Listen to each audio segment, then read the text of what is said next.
Qual que é a compreensão de Jean-Jacques Rousseau sobre o governo, sobre as leis, sobre a soberania? Olá pessoal, meu nome é Bruno Sankey. Eu estou trazendo aqui no canal um vídeo para tratar sobre o assunto da soberania e leis em Rousseau, porque esse é um tema que vai cair na prova de seleção da pós da Universidade Federal de Uberlândia. Mas claro que, se você também se interessa pelo tema, mesmo se você não for prestar a seleção, permaneça no vídeo para a gente estudar juntos um pouco dessa questão da soberania e das leis no pensamento de Jean-Jacques Rousseau. Então vamos para o nosso vídeo, né? Nosso vídeo será composto por 9 partes. Na primeira parte nós vamos estudar um pouco, ou contextualizar um pouco mais essa questão do contrato social, como que se dá, como que funciona a questão do contrato social no pensamento de Rousseau. Na segunda parte, da segunda à quarta parte, nós vamos estudar as características da soberania e da vontade geral, que é a inalienabilidade, indivisibilidade e infalibilidade. A soberania ela é inalienável, indivisível e infalível.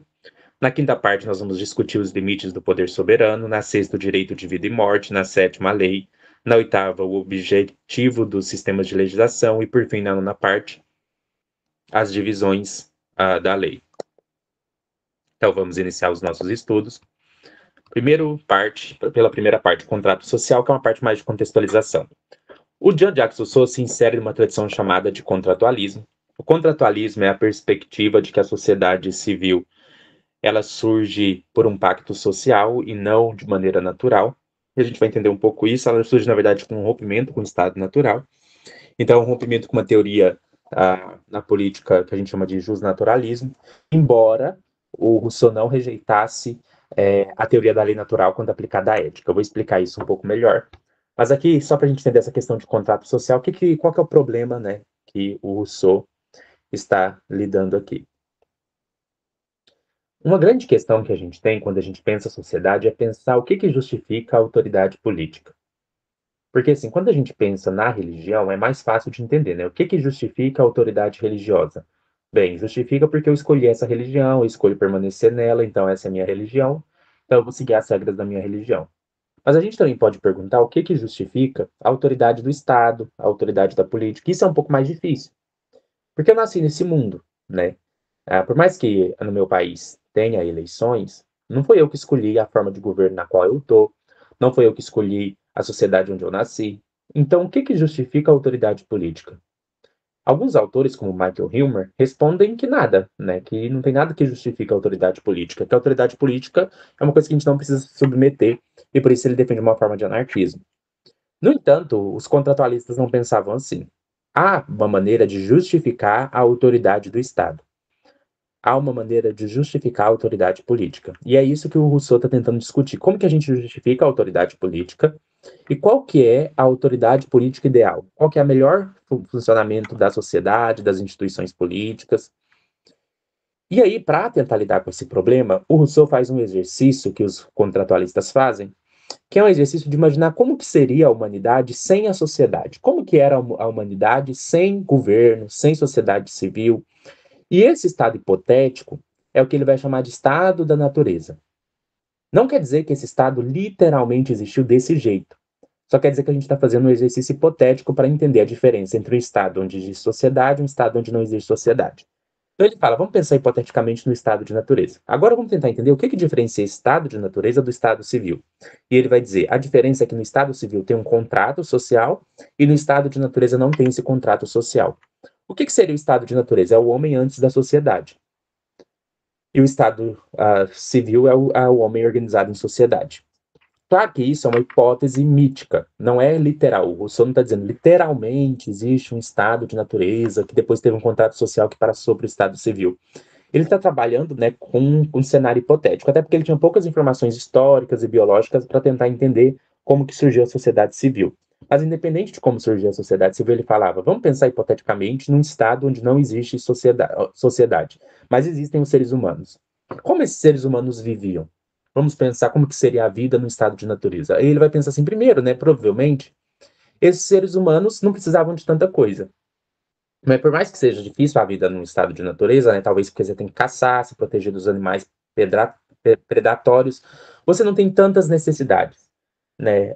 Você pode comer uma fruta, acordar, sair da sua caverna, comer uma fruta, voltar, se esconder, acender uma fogueira para evitar a aproximação de animais predatórios.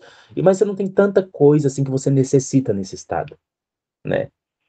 Não tem tantas necessidades para serem atendidas, né? Você tem a fome do momento, você satisfaz essa fome, mas em algum momento, né, os seres humanos vão querer aprimorar a sua vida.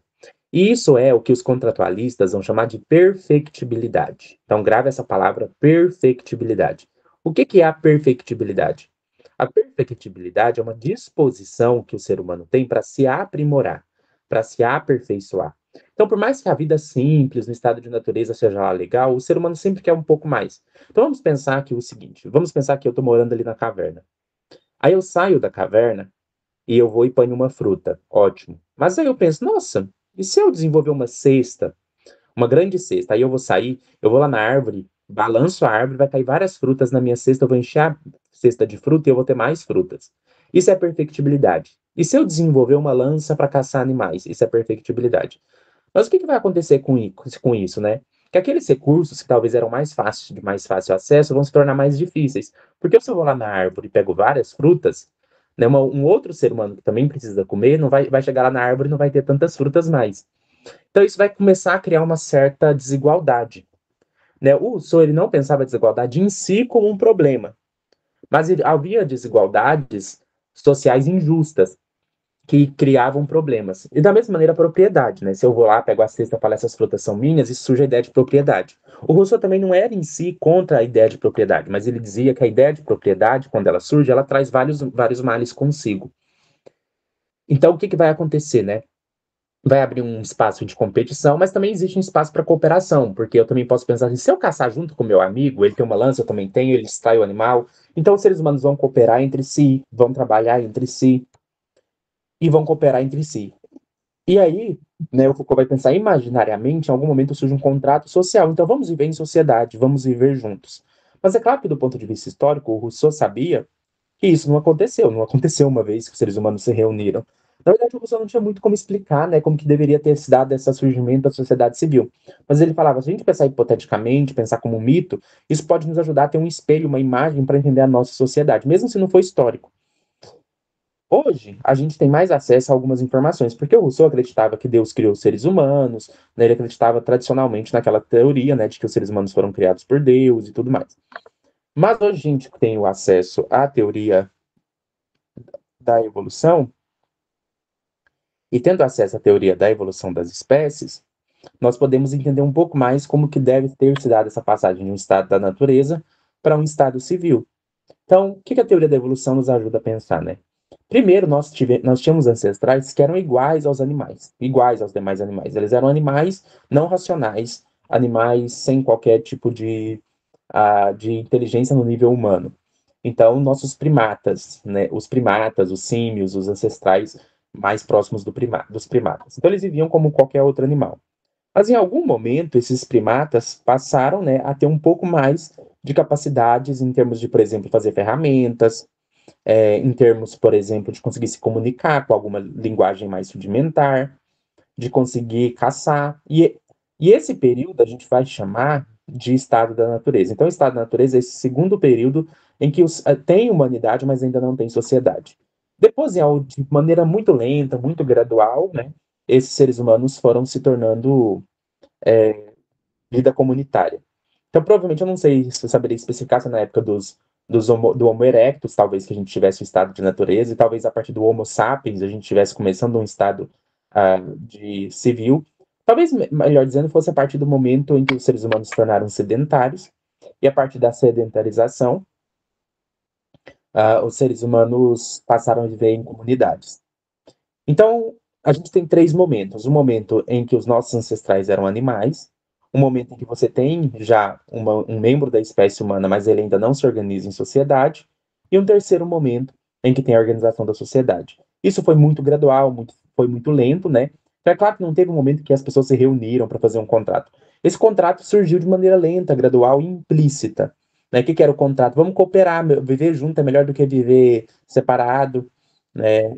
E por aí vai. Então, o contrato social de Jean-Jacques Rousseau propõe uma reflexão sobre a origem da sociedade civil e a legitimidade da autoridade política. O ponto de partida do filósofo é o problema de encontrar uma forma de associação que permita ao homem unir-se aos outros sem perder a sua liberdade. Não necessariamente a liberdade natural, porque ele até que abre mão dessa liberdade natural em nome de uma liberdade melhor, que é a liberdade política.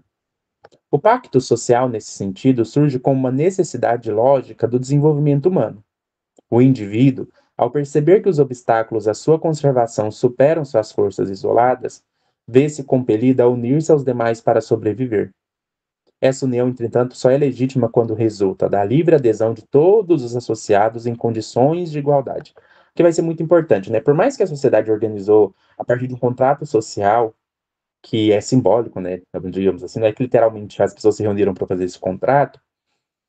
A sociedade que o Rousseau olhava ao redor, inclusive a nossa também, é uma sociedade corrompida, uma sociedade com vários problemas, com desigualdades sociais injustas, com tirania.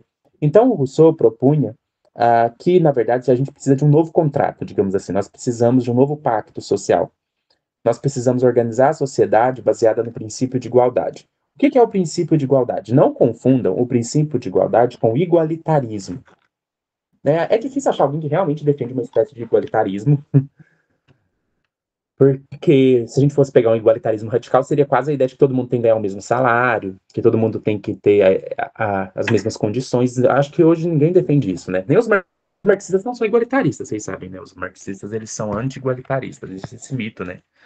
Dos marxistas igualitaristas. Só que nunca, os marxistas não são igualitaristas, eles são tudo menos igualitaristas, mas eu não vou entrar aqui nesse ponto. O que é importante da gente pensar é o seguinte: o que é igualdade para o Rousseau? Igualdade é mais próximo do princípio que a gente chama até, inclusive na ética, que é o princípio da igual consideração de interesses. Não é igualdade no sentido de todo mundo tem que ganhar o mesmo salário, todo mundo tem que ter a mesma riqueza. Não, é igualdade no sentido que os interesses de todos valem igual. O meu interesse, os seus interesses valem igual. Então a gente chama isso de princípio da igual consideração de interesses.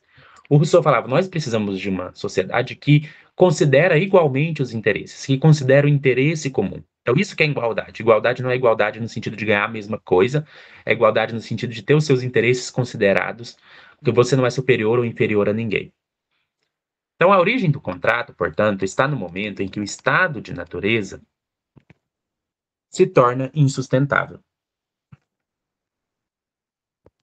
O conflito de interesses e a luta pela autopreservação produzem um estado de guerra generalizado, de conflito, né? Porque as pessoas estão naquele princípio de perfectibilidade, se aperfeiçoando, então isso vai criar conflitos, vai criar problemas. Então, como a gente resolve esse estado de conflito? Rousseau, contudo, propõe uma solução distinta. O contrato social busca conciliar o que o direito permite com o que o interesse prescreve, de modo que justiça e utilidade coincidam. Então, aqui a gente tem dois princípios que vão se precisar conciliar. As pessoas têm seus direitos, as pessoas também têm seus interesses, né? Atender os direitos de alguém tem a ver com justiça. Atender aos interesses de alguém tem a ver com utilidade, com prudência. Como que a gente concilia essas coisas? Como a gente concilia o direito de uma pessoa com os seus interesses? Nossa, eu tenho interesse de acumular maçãs. Mas como é que eu concilio esse interesse de acumular maçãs com eu respeitar o direito do outro? E é aí que surge a necessidade de um pacto social. A essência do pacto consiste na alienação total de cada indivíduo à comunidade. Qual que é a ideia de alienação aqui? Alienação é você abrir mão dos seus interesses particulares em nome do interesse comum da comunidade. Então, sei lá, meu interesse era ficar com 50 maçãs até matar qualquer pessoa que chegasse perto. Mas eu vou viver em comunidade, então eu não posso também ter liberdade limitada. Eu não posso roubar as maçãs do meu amigo, né, se pertence a ele, de maneira legítima. Então, eu preciso abrir mão de alguns interesses particulares em nome do interesse comum. E isso a gente chama de alienação, que é a transferência dos direitos particulares para o corpo coletivo. Isso que é alienação, a transferência dos direitos particulares para o corpo coletivo. Essa condição, sendo igual para todos, impede que alguém tenha motivos para tornar o acordo desvantajoso. Lembrando que a igualdade na consideração dos interesses. Se os interesses de todos são considerados igualmente, então o acordo é vantajoso para todos porque é para o bem comum. É dessa alienação total que nasce a igualdade moral e legítima e a verdadeira liberdade política. Então, para o Rousseau, uma sociedade justa é fundada na igualdade. Não é igualdade de riqueza, não é igualdade de ter o mesmo dinheiro que todos, não é esse tipo de igualdade. É igualdade moral, você é igual diante da lei, seus interesses merecem o mesmo peso, e legítima, no sentido de todos são iguais diante da lei, ninguém é mais importante que ninguém, e é isso que é o fundamento da liberdade. A verdadeira liberdade está nesse tipo de igualdade. É importante desfazer aqui, então, alguns mitos, né? Porque existem muitos mitos sobre o pensamento de Rousseau, e eu vou desfazer alguns mitos. O primeiro mito, né, é de que Rousseau acreditava que a natureza do ser humano é boa, né? Esse mito a gente ouve muito, né? Tem aquela expressão de que o Rousseau defendia um bom selvagem, de que enquanto Hobbes defendia que o homem é o lobo do próprio homem, e Rousseau defendia que o homem é bom. Isso é mito, vocês sabem, né? Não sei se vocês sabiam disso, isso é mito. Rousseau nunca disse que o homem é por natureza bom. Ele nunca disse isso. Rousseau também nunca disse que o homem no estado de natureza é um bom selvagem. O que ele disse é que no estado de natureza, lá naquele começo, onde cada pessoa não tem tanta necessidade, a vida é mais fácil e dá para ser mais feliz, né? Mas ele nunca disse que o estado de natureza é melhor que o estado civil, de que no estado de natureza o ser humano é bom. Então é importante desfazer o mito que Rousseau acreditasse que o homem era bom por natureza, um bom selvagem. Rousseau não apoia a imagem do bom selvagem, como se fosse um ser moralmente virtuoso. Ele descreve o homem em seu puro estado de natureza como solitário, né? Ele vive sozinho, ele mesmo busca suas necessidades, livre, ele pode fazer o que ele quiser, igual, né? Ele não é mais importante do que os outros. Mas esse estado é caracterizado pela indiferença moral. O que isso quer dizer? No estado de natureza, os seres humanos eles ainda não têm consciência de moralidade. Eles ainda não têm consciência de certo e errado. Eles são como uma criança. Né? Uma criança, antes de aprender as regras morais da sociedade, ela é como se fosse uma pessoa que ainda não tem culpa. Ela é inocente. Ela não é porque ela é boa ou ruim, é porque ela não tem ainda consciência de certo e errado. Não quer dizer que ela não tenha uma moralidade inata. A gente vai distinguir isso um pouco. Porque existe um sentido em que o ser humano ele tem de maneira inata a lei moral gravada no seu coração. Só que para ele conhecer essa lei moral, ele precisa usar a razão dele. Então, uma criança, ela já nasce com a lei moral no seu coração. Só que para ela entender os princípios morais, ela tem que ter um desenvolvimento cognitivo apropriado para isso. O Rousseau acreditava que no estado de natureza ainda não havia essa racionalidade suficiente para entender as leis morais. Por isso, os seres humanos não tinham culpa. Se eles fizessem alguma coisa errada ou boa, isso não era nem culpa nem mérito, porque eles eram indiferentes a isso, eles não tinham essa consciência do bem e do mal. Lembrando que aqui é um estado hipotético, né? Não é literal, não necessariamente existe um estado assim. Se hoje a gente pega a teoria da evolução, a gente poderia identificar esse estado, né, como o estado antes do ser humano ganhar aquela consciência moral, aquela culpa, a ideia de erro, de moralidade. A gente está pensando aqui num ser que ainda não se estabeleceu na sociedade, então a gente está pensando talvez nos nossos ancestrais humanoides, digamos assim, nossos ancestrais humanos, mas que ainda não tinham essa consciência de moralidade desenvolvida. Então essas pessoas não são nem boas nem más. É igual um cachorro é bom ou é mau? Não faz sentido perguntar isso, né? Você olha para um cachorro e fala, esse cachorro é mau. Nossa, esse cachorro é mau porque ele mordeu meu chinelo. Não faz sentido, porque o cachorro não tem moralidade. No sentido de que ele não tem consciência de certo e errado. Né? Um cachorro, você não fala que um cachorro é bom ou ruim. Da mesma maneira, né? Os seres humanos, você não fala que ele é bom ou ruim. Você não vira para um leão e fala assim, o leão é mau porque ele despedaçou a presa. Não, o leão não é nem bom nem mau. Ele é indiferente em relação à moralidade. Então, nesse estágio pré-social e pré-racional, o homem nem é bom nem é mau, pois ainda não possui consciência moral. Sua conduta é regida por instintos naturais, voltados à conservação e às necessidades imediatas. A felicidade do homem natural é simples como sua vida, né? Naquele começo lá que não tem tantas necessidades, consiste em não sofrer na saúde, liberdade e no necessário, pois ele é autossuficiente. Então, esse estado de natureza do ser humano é autossuficiente. Então vamos pensar como que funciona o estado de natureza, né? Antes do estabelecimento da sociedade. No estado de natureza, o ser humano é guiado por dois princípios que antecedem a razão. Porque aqui a gente está pensando no homem que é guiado por dois instintos. Quais são esses dois instintos? O instinto é o amor de soi e o outro instinto é a pitié, ou melhor, traduzindo, o amor de si e o sentimento de piedade. São os dois sentimentos que vão marcar o estado de natureza, que são dois sentimentos naturais do ser humano, baseados nos nossos instintos. Uma coisa é o amor de si. O amor de si é o que a gente chama de princípio de autointeresse. Todo mundo quer o seu próprio bem em algum sentido. Todo mundo busca o seu próprio bem. Então, esse amor por si mesmo, esse desejo de se auto-beneficiar, a gente chama de amor de si, ou de autointeresse. No entanto, o ser humano, no seu estado natural, quando ele vê um outro ser humano sofrer, ele sente piedade. Isso afeta o coração dele. Inclusive, esse sentimento instintivo vai ser a base para empatia. Aqui a gente ainda não tem empatia propriamente dita, mas nós temos um instinto que depois vai servir de base para empatia, que é a piedade. E isso, por que a gente tem sentimento de piedade? Porque, como eu disse, por mais que o ser humano nesse estado não tenha consciência das regras morais, ele tem uma moralidade inata, uma tendência moral inata. O Rousseau acreditava que Deus gravou no coração de cada ser humano a lei moral. Então, mesmo se o ser humano não tiver consciência clara dessa lei, ele tem certos instintos e sentimentos orientados por essa moralidade inata. Então, mesmo no estado natural, quando um ser humano vê outro ser humano sofrer, ele sente uma certa repugnância, uma certa quase empatia. Ainda não chega a ser empatia, mas uma piedade pelo sofrimento alheio. Então são esses dois instintos que vão governar o ser humano no estado de natureza. E esses instintos, até alguns outros animais têm, né? De buscar o próprio bem. Mas se eu, por exemplo, um animal vê um ser humano, vê um outro ser humano machucado, caído no chão, ele vai sentir uma piedade, vai querer ajudar. Então a piedade, ela vai moderar o amor de si. Porque aqui a gente tem dois aspectos que se complementam. Uma coisa é eu preocupar com o meu próprio bem, uma coisa é eu me preocupar com o bem do outro. Eles podem até, em alguns casos, entrar em conflito, né? Eu devo preferir me beneficiar ou beneficiar o outro. Mas aí essas coisas, elas vão, digamos assim, sendo moderadas, equilibradas.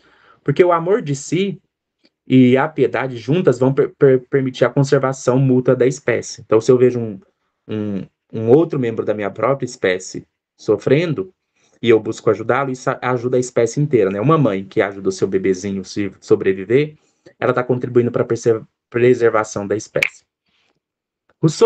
No plano ético, o Rousseau sustenta a existência de uma lei moral natural. Aqui vai ser muito importante. Tem algumas pessoas que colocam em contraste o Rousseau com a teoria da lei natural. Tá mais ou menos certo, mas mais ou menos errado. Porque o Rousseau, ele discordava da teoria da lei natural no campo da política, mas ele não discordava da teoria da lei natural no campo da ética. E no campo da ética, ele defendia o que nós vamos chamar de teoria da lei natural condicional. O que é isso?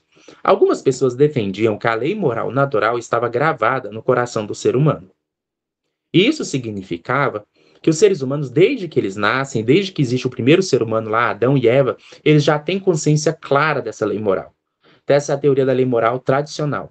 O Rousseau defende uma teoria da lei natural condicional. Ele dizia, eu concordo, os seres humanos têm uma lei inata gravada no seu coração, uma moralidade inata, certos instintos como a piedade que surgem dessa moralidade inata, mas eles só ganham consciência dessa lei moral quando eles têm razão, quando a razão deles está desenvolvida. Então, por mais que os seres humanos no estado de natureza já tenham a lei moral gravada em seus corações, eles ainda não têm consciência dessa lei moral. É só quando eles conseguem atingir um grau de racionalidade maior que eles conseguem discernir o certo e errado. Então, de novo, o exemplo da criança. Para o Rousseau, uma criança já nasce com a lei moral no seu coração. Mas é só quando a criança atinge uma idade, a idade da razão, a idade do discernimento, que ela consegue discernir o certo do errado. Por isso é chamada teoria da lei natural. A lei natural já está no coração do ser humano, mas ela só é conhecida a partir da condição de racionalidade. Então, no plano ético, Rousseau sustenta a existência de uma lei natural expressa na consciência. É um princípio inato de justiça e virtude, que é o juiz infalível do bem e do mal, porque foi Deus que colocou em nossos corações a lei moral. Contudo, essa consciência depende da razão para se desenvolver ou para ser despertada, pois apenas a razão ensina o homem a conhecer ou discernir o bem e o mal. Assim, antes da razão, o homem age sem verdadeira moralidade. Por isso, o ser humano, no estado de natureza, não é bom nem mal, ele é amoral. Assim, no campo ético, Rousseau defende uma teoria da lei natural condicional, no sentido de que a lei moral está gravada na natureza humana, mas o ser humano só toma consciência dela com o despertar da razão. Mas no plano sociopolítico, Rousseau vai discordar de que essa lei moral inata ela conseguisse diretamente servir de base para a sociedade política. Aqui é muito importante. Não quer dizer que não tenha nenhuma relação entre essa moralidade inata e as leis políticas. Quer dizer que não dá para aplicar de maneira automática a lei moral natural para o campo político. Até porque nem tudo que é imoral precisa de proibição política. Por exemplo, mentir é imoral. Mas a gente não precisa ter uma lei dizendo que é errado mentir. Né? Então, nem sempre a gente consegue derivar as leis políticas das leis da moralidade, são campos diferentes. E as pessoas que acreditavam que havia uma lei política natural eram chamadas de justnaturalistas. Pessoas que acreditavam que havia uma lei moral natural que deveria ser aplicada no campo social e político. O Rousseau vai discordar do justnaturalismo, que é a posição do Hugo Grotius, né? Depois eu vou comentar um pouco mais.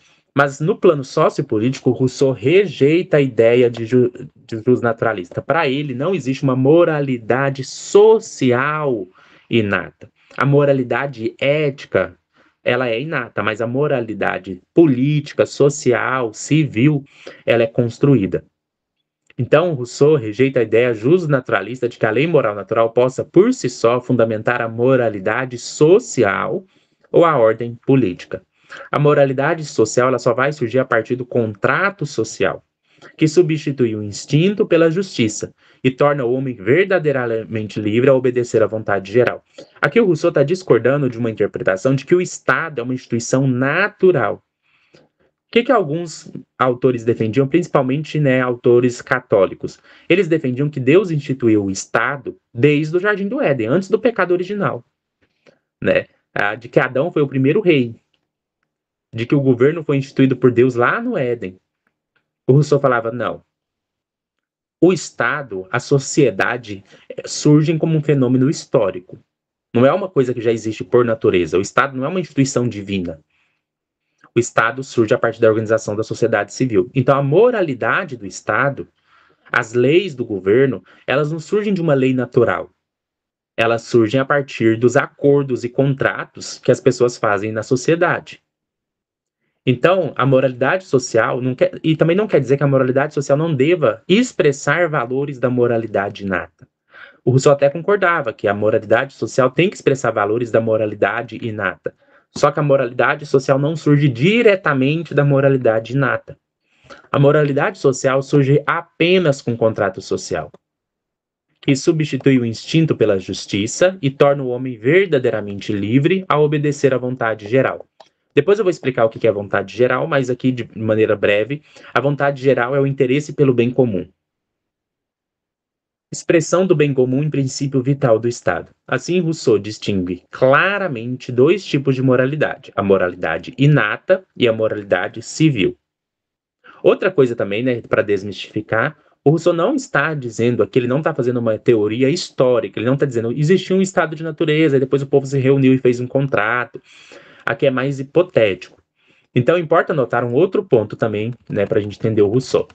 Importa notar ainda que o contrato em Rousseau não é um pacto histórico ou literal. A transição do estado natural para o estado social foi um processo longo, lento e irreversível, associado ao surgimento da propriedade privada, que é muito importante. O Rousseau não tinha, na época dele ainda, ferramentas suficientes para explicar como que se deu a passagem do estado natural para o estado social. Hoje, com a teoria da evolução das espécies, a gente tem um pouco mais de clareza.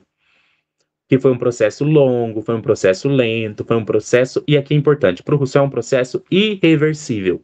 Não tem como a gente voltar para o estado natural, não tem como. Depois que o ser humano começou a viver a sociedade, se estabeleceu, não tem como voltar atrás. Por que não tem como voltar atrás? Né? Até por causa da perfectibilidade. Hoje já tem tecnologia, já tem... Imagina como é que a pessoa fala assim, não vou viver mais em cultura não, vou viver como um selvagem.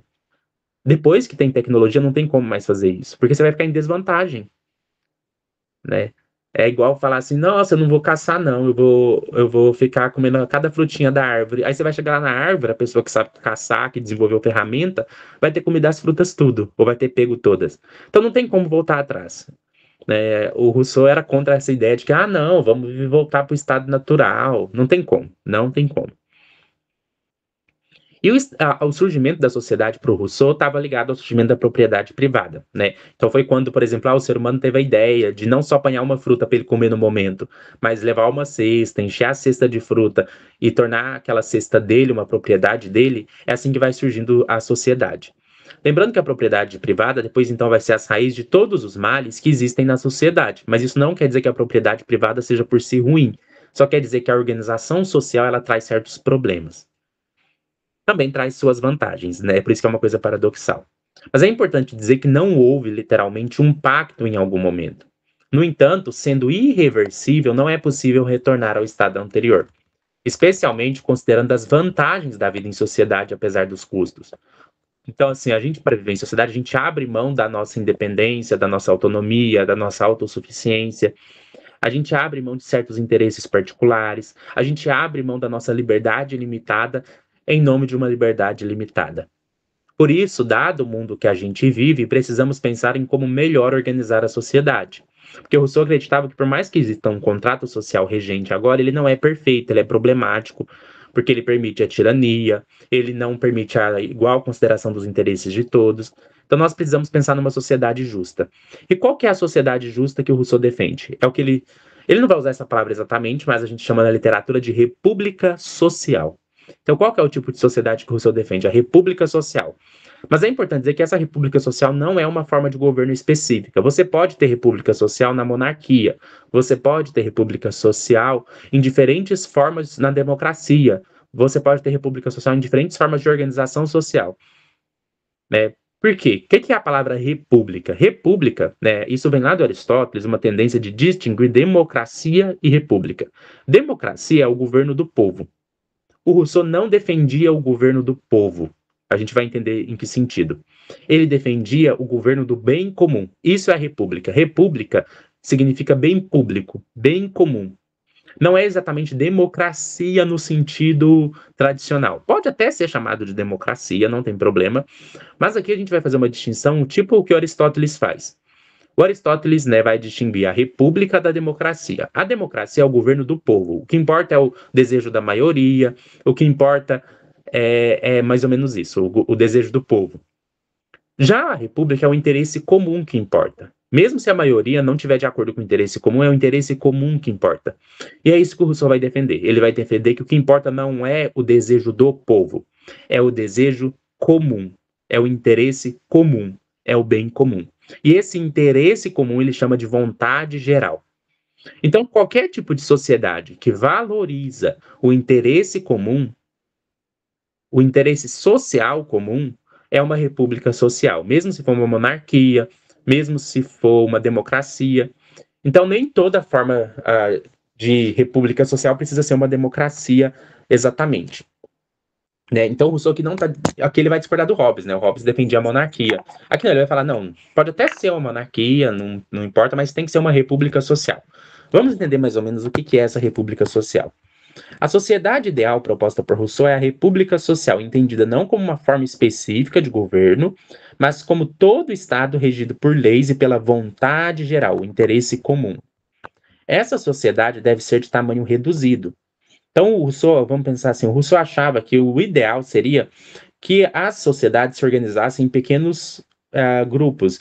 Né? Ele teria muita dificuldade com a ideia de um país do tamanho do Brasil, porque isso dificulta muito a questão da produção das leis. Então, ele até falava que, preferencialmente, se a gente pudesse voltar naquele modelo de cidade-estado, né? Cada cidade se governa, seria melhor.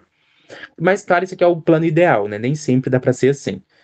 Mas o importante é que todos os cidadãos se conheçam e participem das decisões políticas. Por isso seria melhor uma sociedade onde todo mundo se conhece, né? Seria o cenário ideal. Mas, claro, nem sempre dá para ter o cenário ideal. E aí, essa sociedade ia permitir a igualdade. O que é igualdade? Já expliquei. Igualdade aqui não é igualdade de riqueza, não é igualdade de ganhar o mesmo salário, é igualdade de igual consideração dos interesses. Ó, a igualdade para ele não consiste na uniformidade de riquezas, mas na ausência de extremos. O Rousseau defendia que podia ter desigualdade na sociedade. Existem desigualdades que não tem como evitar. Há desigualdades que surgem de talentos naturais, desigualdades que surgem até do esforço. Então, desigualdades que surgem de sorte, não tem como eliminar as desigualdades nesse sentido. Mas a gente tem que ter um tipo de sociedade que ninguém seja tão pobre, tão pobre, tão pobre, que tem uma vida miserável, e que ninguém seja tão rico, tão rico, tão rico, que controle tudo que acontece. Então a gente tem que ter uma sociedade que tem que ter um equilíbrio. Pode ter desigualdade social, pode ter diferença entre rico e pobre, mas ninguém deve ser tão rico que possa comprar uma outra pessoa, tornar uma outra pessoa escrava, e ninguém precisa ser tão pobre a ponto de ter que se vender como escravo. O que ele está dizendo, né? Numa sociedade ideal, pode ter diferença entre ricos e pobres, mas a pessoa mais pobre dessa sociedade tem que ter o mínimo para viver bem. E a pessoa mais rica dessa sociedade não pode ter tanto dinheiro que ela controla todos os rumos da sociedade. Então, isso é parte do republicanismo social. O republicanismo social se baseia na defesa da igualdade substancial. O Rousseau era contra uma igualdade meramente formal, que está só lá na lei. A igualdade precisa ser substancial. Não significa que todos devem ser iguais no sentido de ganhar o mesmo salário ou ter as mesmas riquezas, mas sim que deve haver justiça na redistribuição da riqueza produzida. Como aqui a redistribuição da riqueza a gente chama de justiça distributiva. O que é justiça distributiva? É que todo mundo receba o que merece e o adequado para ter uma vida boa. Isso que é justiça redistributiva. Não é que todo mundo tem que ter o mesmo salário, não é que todo mundo tem que ganhar igual, mas que todo mundo tem que ganhar pelo menos o básico para conseguir viver bem, que a de riqueza tem que ser distribuída de maneira justa. Então, isso que é uma sociedade igual para o Rousseau. Também significa igualdade na participação das decisões da cidade e a correção de desigualdades oriundas da acumulação injusta de riquezas. O Estado legítimo, a República, deve, portanto, atuar como guardiã da justiça distributiva. Sua função primordial é proteger o povo contra a tirania do rico e prevenir a extrema desigualdade das fortunas. Só que agora que a gente contextualizou, agora vamos pensar como que vai funcionar essa sociedade para o Rousseau. Como que seria essa sociedade, como que seria essa república social? E ele vai trabalhar com o conceito de soberania. Como eu disse, a soberania para o Rousseau ela tem três características. Ela é inalienável, ela não pode ser transferida. Segundo, ela é indivisível, ela não pode ser dividida, repartida. E terceiro, ela é inerrante ou infalível, ela não erra. Vamos entender em que sentido, né? Agora nós vamos para a segunda parte, que nós vamos estudar sobre a questão da soberania. A soberania, e mais especificamente a questão dela ser inalienável, a inalienabilidade da soberania. Primeiro, nós precisamos entender o que é soberania para o Rousseau. Soberania é o exercício da vontade geral. Essa é a definição de soberania. Soberania é o exercício da vontade geral. O que é a vontade geral? O interesse comum. Então, em Rousseau, a soberania é defendida como o exercício da vontade geral, isto é, o poder absoluto que o pacto social confere ao corpo político sobre todos os seus membros. Para entender esse ponto, nós podemos fazer uma analogia, né? Como que funciona, né? Cada pessoa, vamos pensar numa sala de aula. Cada pessoa na sala de aula tem um interesse particular. Tem gente, vamos supor que vai ter, sei lá, vai ter uma prova. Aí o professor chegou na sala e fala assim, gente, hoje nós vamos discutir como que vai ser a nossa prova. Vocês querem uma prova com questões abertas ou questões fechadas? Vocês querem que a prova seja semana que vem ou na outra semana? Vocês que querem que caia em 3 textos ou 2 textos? E a sala se reúne. Cada pessoa nessa sala tem sua preferência. Tem gente que fala, eu queria que a prova fosse de consulta. Outra pessoa fala, não, eu queria que a prova fosse fechada. Outra pessoa fala, eu queria que a prova fosse aberta. Só que aí a pessoa vai falar assim, não, vamos fazer o seguinte, vamos decidir o que é melhor para todos. Então, o que as pessoas vão ter que fazer? Elas vão ter que abrir mão das preferências pessoais e colocar na mesa de discussão para tentar achar um interesse comum, algo que todo mundo, assim, vai achar que é a melhor saída para todos. Mesmo que alguns saiam mais tristes, alguma coisa assim, vamos tentar achar o melhor para todos. Essa tentativa de buscar o melhor para todos é a soberania. É o exercício da vontade geral. Porque agora as pessoas estão transferindo a responsabilidade para o grupo e não para cada indivíduo separado. Então, o poder para o poder absoluto, não para o poder individual. Então, ao invés de eu tentar buscar o que é melhor para mim, vamos tentar buscar o que é melhor para a sala inteira. O que vai ser melhor para todos? Isso que é vontade geral. Então, ao instituir o contrato, cada indivíduo se une aos demais de forma de um todo moral e coletivo, o povo soberano. Então, quando o povo age buscando o interesse comum, a gente vai chamar isso de povo soberano. Nem sempre o povo é soberano, nem sempre o povo age visando a vontade geral. Por isso que não é tão exato dizer assim que o Rousseau defendia uma democracia nesse sentido. Porque ele não defendia o governo do povo. porque o povo erra. Ele defendia o governo do povo soberano, o povo que segue a vontade geral, o interesse comum, o bem comum. Então, o que é a vontade geral? A vontade geral, a gente pode pensar no cenário imaginário, que é quando as pessoas estão com todas as informações, estão bem informadas, pensando claramente, e elas vão chegar a um acordo do que é melhor para todos. Isso que é o contrato social, não é o que literalmente acontece hoje. É o que aconteceria no estado ideal. O que aconteceria no estado ideal, né? Vamos supor que aqui você está na sua cidade, vamos supor que você está em Uberlândia, e você vai decidir o que é melhor para Uberlândia. Uberlândia é uma cidade muito grande, né? Mas vamos supor que toda a cidade se reunisse para discutir o que é melhor para a cidade. E aí todo mundo vai ter todas as informações importantes, todo mundo vai ouvir os argumentos um do outro, todo mundo vai entender as preocupações de cada um, e aí todo mundo vai buscar um acordo que seja o que melhor beneficie a todos, o interesse comum de todos. É isso que o Rousseau está chamando de vontade geral. E é isso que é o contrato ideal. O contrato ideal não é o que realmente acontece ou o que vai ser a decisão da maioria. O contrato ideal é quando toda a sociedade está pensando de maneira clara, está tomando uma decisão consciente, com boas informações, com bons argumentos, com clareza e com racionalidade. E aí elas vão buscar o bem comum. Nesse sentido, soberano, o que é o soberano? O soberano é o povo que busca o interesse comum. Não é um rei, não é um príncipe, não é um governante, mas é o próprio povo soberano enquanto corpo coletivo e ativo, cuja função é legislar. O Rousseau ele entendia que nós temos que separar duas funções importantes, a função de legislar e a função de governar. A quem pertence a função de legislar? Só ao povo. É só o povo que pode legislar. É só o povo que pode criar as leis da sua sociedade. E como que o povo deve criar as leis da sua sociedade? Com base no interesse comum, com base na vontade geral. Mas governar, aí tudo bem, o governo, por isso que a forma de governo não importa tanto. Pode ser uma monarquia, pode ser uma democracia, porque o governo vai ser a pessoa que vai executar as leis. Agora, a pessoa que vai executar as leis pode ser uma pessoa, pode ser 10 pessoas, pode ser um rei, pode ser um príncipe, pode ser um parlamento, pode ser um ministro, isso não importa. Então, o Rousseau não defendia uma forma de governo específica, ele só dizia que o governo tem que seguir as leis que o povo define. A função do governo é só colocar em prática as leis que o povo define. O governo não cria leis. Quem cria leis é só o povo. Por isso, o Rousseau seria contra a Câmara dos Deputados, né?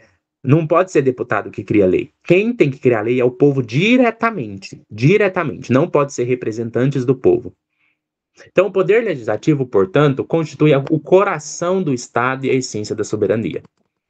O que os autores defendiam antes do Rousseau, né? Eu já falei dos naturalistas, que defendiam uma teoria da lei natural no campo da política. Já vimos que o Rousseau discorda da teoria da lei natural no campo da política. Mas existiam autores que chamados de justnaturalistas, como Hugo Grotius e Samuel Pufendorf, que eles são autores que defendiam a ideia de uma teoria da lei natural no campo da política. Eles sustentavam, né, que a soberania, embora originalmente pertencente ao povo, poderia ser alienada, ou seja, transferida para um governante ou grupo, desde que isso ocorresse mediante consentimento popular e trouxesse benefícios. Então, o que o Hugo Grotius e Samuel Pufendorf defendia?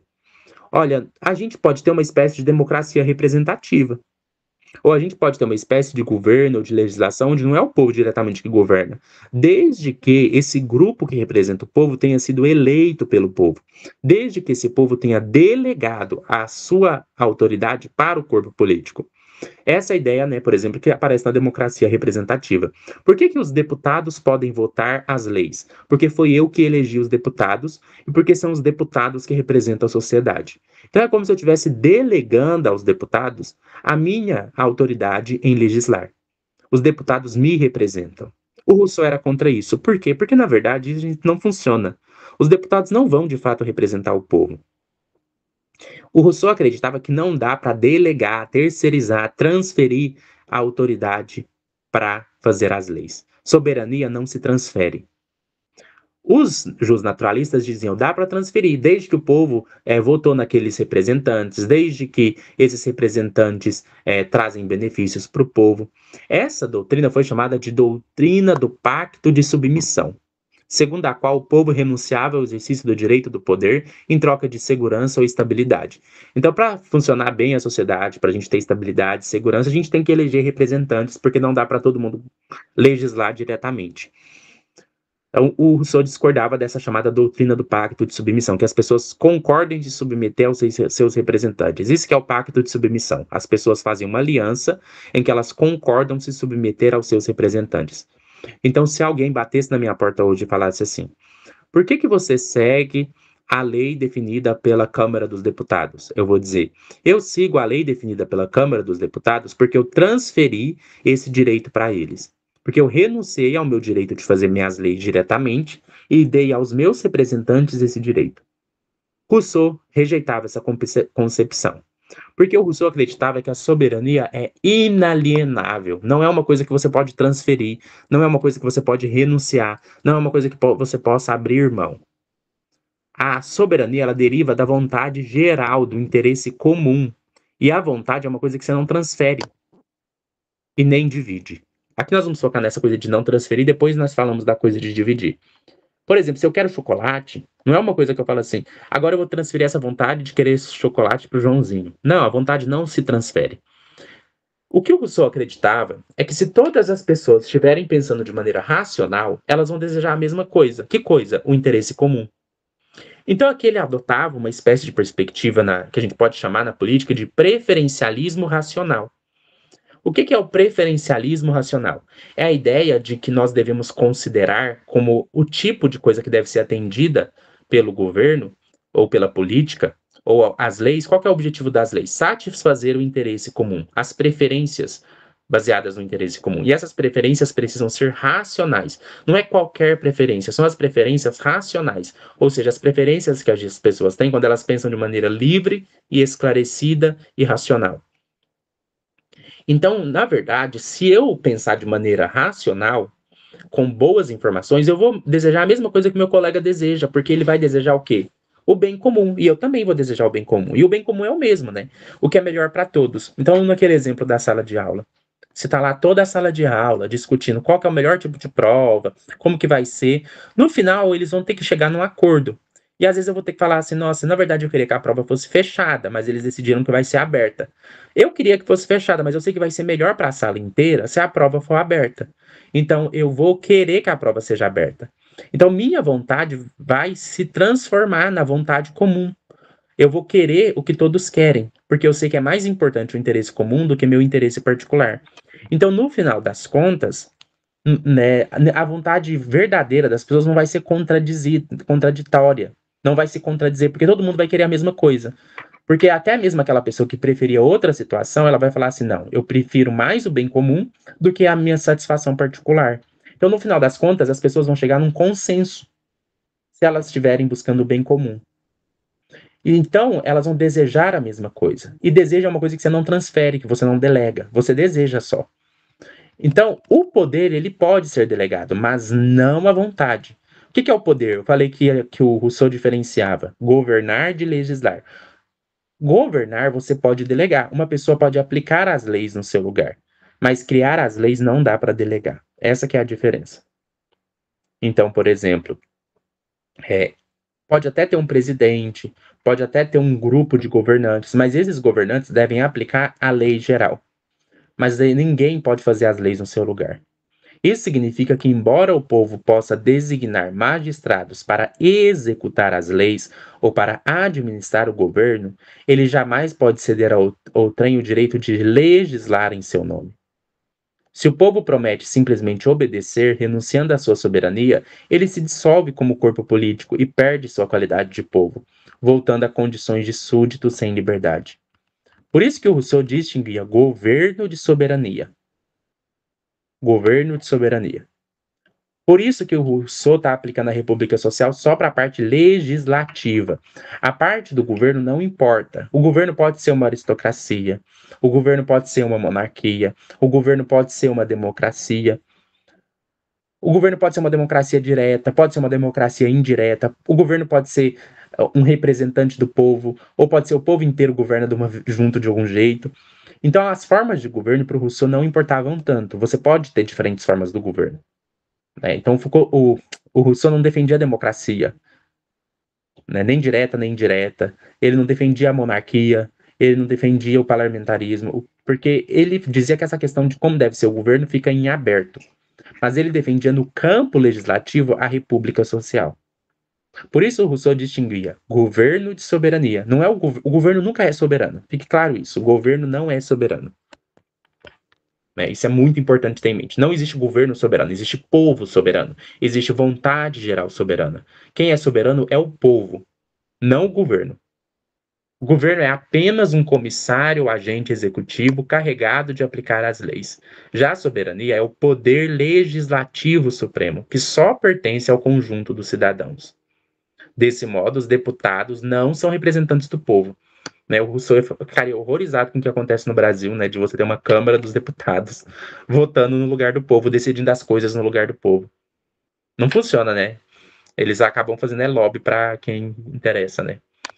Mas comissários temporários, os governantes são comissários temporários, encarregados de executar a vontade geral, sem poder para concluir em nada de forma definitiva. Toda lei que o povo não ratifica diretamente é considerada nula, pois carece de legitimidade. Então isso é muito importante. Mesmo se você viver numa monarquia que tem rei e tudo mais, pro Rousseau pode, mas o rei tem que fazer o que o povo quer. O rei tem que seguir as leis que o povo estabeleceu. O rei não cria leis. Vamos agora para a segunda parte do vídeo, em que nós vamos discutir o fato da soberania ser indivisível. O que o Rousseau tinha muita dificuldade, né? Em alguns contextos, em algumas sociedades, as pessoas dividem o poder de legislar. Isso, inclusive, acontece aqui no Brasil, quando a gente pega a divisão entre o Supremo Tribunal Federal e a Câmara dos Deputados. Teoricamente, a função de legislar pertence à Câmara dos Deputados e a função de julgar pertence ao Supremo Tribunal Federal. Mas na prática, não é isso que acontece, né? Vocês sabem. A gente tem um ativismo jurídico aqui no Brasil muito estranho, em que o Supremo Tribunal Federal cria leis. Então, por exemplo, existe a lei de que pode fazer aborto de anencefalo. Isso não é lei que a Câmara do Deputado criou, né? Existem leis para controlar o que acontece nas redes sociais. Então, existem leis. O Supremo Tribunal Federal está discutindo um monte de leis. E às vezes entra até em conflito com a Câmara dos Deputados. A Câmara dos Deputados propõe certo grupo de leis, o Supremo Tribunal Federal propõe outro conjunto de leis, os dois ficam legislando. Então, o Rousseau já discordaria do fato de ser representativo. Quem tem que legislar é o povo. Mas ele também discordaria do fato de dois órgãos da sociedade estarem legislando. Não, quem tem que legislar é a sociedade como um corpo único. Por isso, soberania não se divide, não se reparte. A soberania é indivisível, pois decorre diretamente da natureza da vontade geral, e a vontade geral é só uma. Para Rousseau, assim como a soberania não pode ser alienada, também não pode ser fracionada, uma vez que dividir a vontade é destruir sua essência. Ou a vontade é geral, e portanto soberana, ou é particular, e nesse caso deixa de ser soberana. Isso é muito importante, uma distinção que o Rousseau vai fazer entre vontade particular e vontade soberana. A vontade soberana é a vontade de todos visando o interesse e o bem comum, é a mesma vontade. Já a vontade particular, ela vai ter dois níveis. Tem a vontade particular individual e tem a vontade particular de grupos. A vontade particular individual é o que eu, Sankey, quero. Às vezes, o que eu, Sankey, quero não é o que é melhor para o bem comum. Então, o que o Rousseau fala? Se eu quero viver em sociedade, eu tenho que buscar um interesse comum, não meu interesse particular. Quando isso entrar em conflito. Por outro lado, também existem os interesses particulares de grupos. Por exemplo, vamos supor que eu, Sankey, faço parte de uma igreja. E essa igreja tem certos interesses particulares. Sei lá, eu faço parte de uma igreja que quer proibir o casamento gay. Se eu ficar lutando para proibir o casamento gay, mas isso não for do interesse comum, então eu estou ferindo a vontade geral. Porque isso é minha vontade particular. Então, mesmo a vontade de grupos e instituições ou movimentos é vontade particular. A vontade do agronegócio, a vontade das empresas farmacêuticas, tudo isso é vontade particular. Então, não é só o indivíduo que tem que abrir mão da sua vontade particular. As instituições, os movimentos, as igrejas também têm que abrir mão das suas vontades particulares em nome do interesse comum. Não quer dizer que não pode ter vontade particular e buscar atender essas vontades particulares, desde que elas não contradigam o bem comum. Então não existe meio termo. Toda tentativa de partilha do poder soberano resulta em sua corrupção e dissolução. A indivisibilidade da soberania fundamenta-se no mesmo princípio que sustenta sua inalienabilidade. A vontade é intransferível e absoluta. Quando o povo, reunido enquanto corpo político, manifesta uma vontade orientada ao bem comum, essa vontade é um ato de soberania, e o resultado é uma lei legítima. Portanto, uma lei só é legítima quando ela expressa o interesse baseado no bem comum. Porém, se o que se expressa é a vontade de apenas uma parte do corpo social, tipo a vontade do meu grupo religioso, a vontade do meu movimento social, a vontade do meu grupo de esporte, ou se o objetivo é o interesse particular de um grupo ou classe, a vontade da classe trabalhadora, a vontade da classe burguesa, a vontade da classe dos professores, o ato deixa de ser soberano e se torna um simples decreto ou ato de magistratura. Isso também, né, acontece porque a vontade soberana está dividida não só aqui no Brasil em relação ao Supremo Tribunal Federal e à Câmara dos Deputados, mas dentro da própria Câmara dos Deputados. Especialmente quando a gente considera a questão das bancadas, né? Isso o Rousseau ficaria horrorizado com essa noção de bancadas. Porque que a gente tem a bancada evangélica para atender os interesses dos evangélicos, a bancada da bala, a bancada do boi, a bancada do agronegócio. O Rousseau ia falar, que loucura, isso não pode. Porque você não pode dividir não é a função, né, legislativa não é atender os interesses de uma bancada, de um grupo, é atender os interesses de toda a sociedade, é o interesse comum. Não pode dividir em bancadas a questão de legislar. Então, Rousseau critica os políticos e teóricos que acreditam ser possível dividir a soberania em partes, confundida com as funções do governo. As funções do governo até podem ser divididas em parte. As funções do governo, não as funções legislativas. Então, o governo ele pode ter várias funções. Ele pode ter a função de executar certas leis. Ele pode ter a função de, sei lá, de punir um criminoso. Mas criar as leis tem que ser só uma função, tem que ser uma coisa única. Você pode até dividir as funções administrativas do governo, as funções executivas do governo, mas você não pode dividir a vontade geral legislativa. Então, essa divisão, segundo ele, é um erro fatal. O que acontece aqui no Brasil de dividir o poder de legislar entre bancadas do Congresso, entre Supremo Tribunal Federal e Câmara dos Deputados, não funciona, não faz sentido, é um erro fatal, pois transforma a vontade geral em um conjunto de vontades particulares. Isso que é muito importante, não confundir vontade geral com vontade de todos. Isso é muito importante no Rousseau. Você não deve confundir vontade geral com vontade de todos. Às vezes, a maioria erra se ela não estiver buscando o interesse comum. Então, é possível que todos estejam buscando os seus próprios interesses e tentem achar uma forma de beneficiar a maioria, mas que, na verdade, não visa o bem comum. Quando isso acontece, quando não se visa o bem comum, nós temos uma soma de vontades particulares e não a vontade geral. Então, mesmo se todo o povo quisesse uma coisa, mas isso não é o bem comum, não é vontade geral. Isso pode ser vontade do povo, mas não vontade geral. Por isso que talvez, né, no campo da legislação não é tão correto usar o termo democracia para o caso do Rousseau, né? No campo do governo ele vai deixar em aberto. Pode ser que seja uma democracia, pode ser que seja uma monarquia, mas no campo legislativo é mais correto usar o termo república e não democracia, né? Porque você deve visar não o bem do povo, mas o bem comum, mesmo que isso contradiga o que o povo quer. A soberania não é uma soma de poderes administrativos, mas é a expressão de uma vontade coletiva, indivisível em sua natureza e fidelidade. Assim, a soberania é única e essencialmente vontade. Uma vontade que, ao visar o bem comum, constitui a própria lei. Agora, outra questão sobre a vontade geral é que ela é infalível. Então, vamos para a quarta parte, onde nós iremos discutir a infalibilidade da soberania. O que o Rousseau está dizendo? Soberania é quando o povo segue a vontade geral. Se o povo seguir a vontade geral, ele não vai errar. Porque errar é ir contra o bem comum. Então, por definição, não dá para errar. Porque vontade geral é buscar o bem comum. Errar é ir contra o bem comum.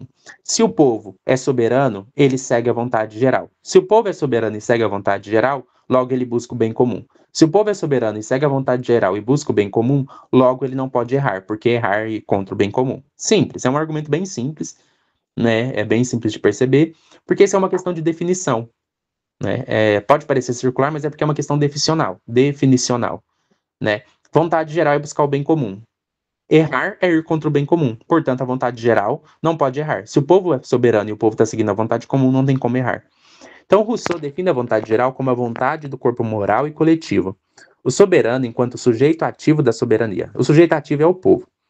Ela constitui o substrato das consciências individuais e é a fonte das leis.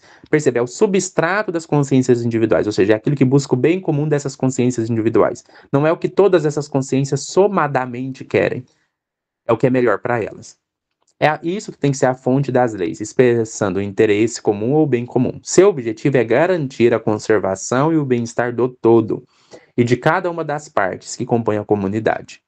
Rousseau afirma que a vontade geral é invariavelmente reta e tende sempre à utilidade pública, porque é uma questão de definição. O que é a vontade geral? O que o Rousseau está pensando? O que os condutualistas pensam?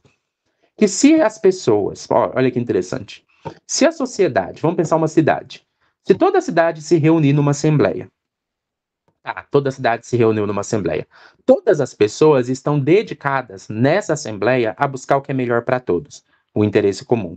Então, se essas pessoas se reunirem, e aí vai acontecer uma discussão. Cada pessoa vai ter o seu momento para falar. Então, eu vou começar pelo Joãozinho, né? O Joãozinho vai falar assim, olha, o tipo de sociedade que eu quero é essa, essa e essa. O tipo de lei que eu defendo é essa, essa e essa.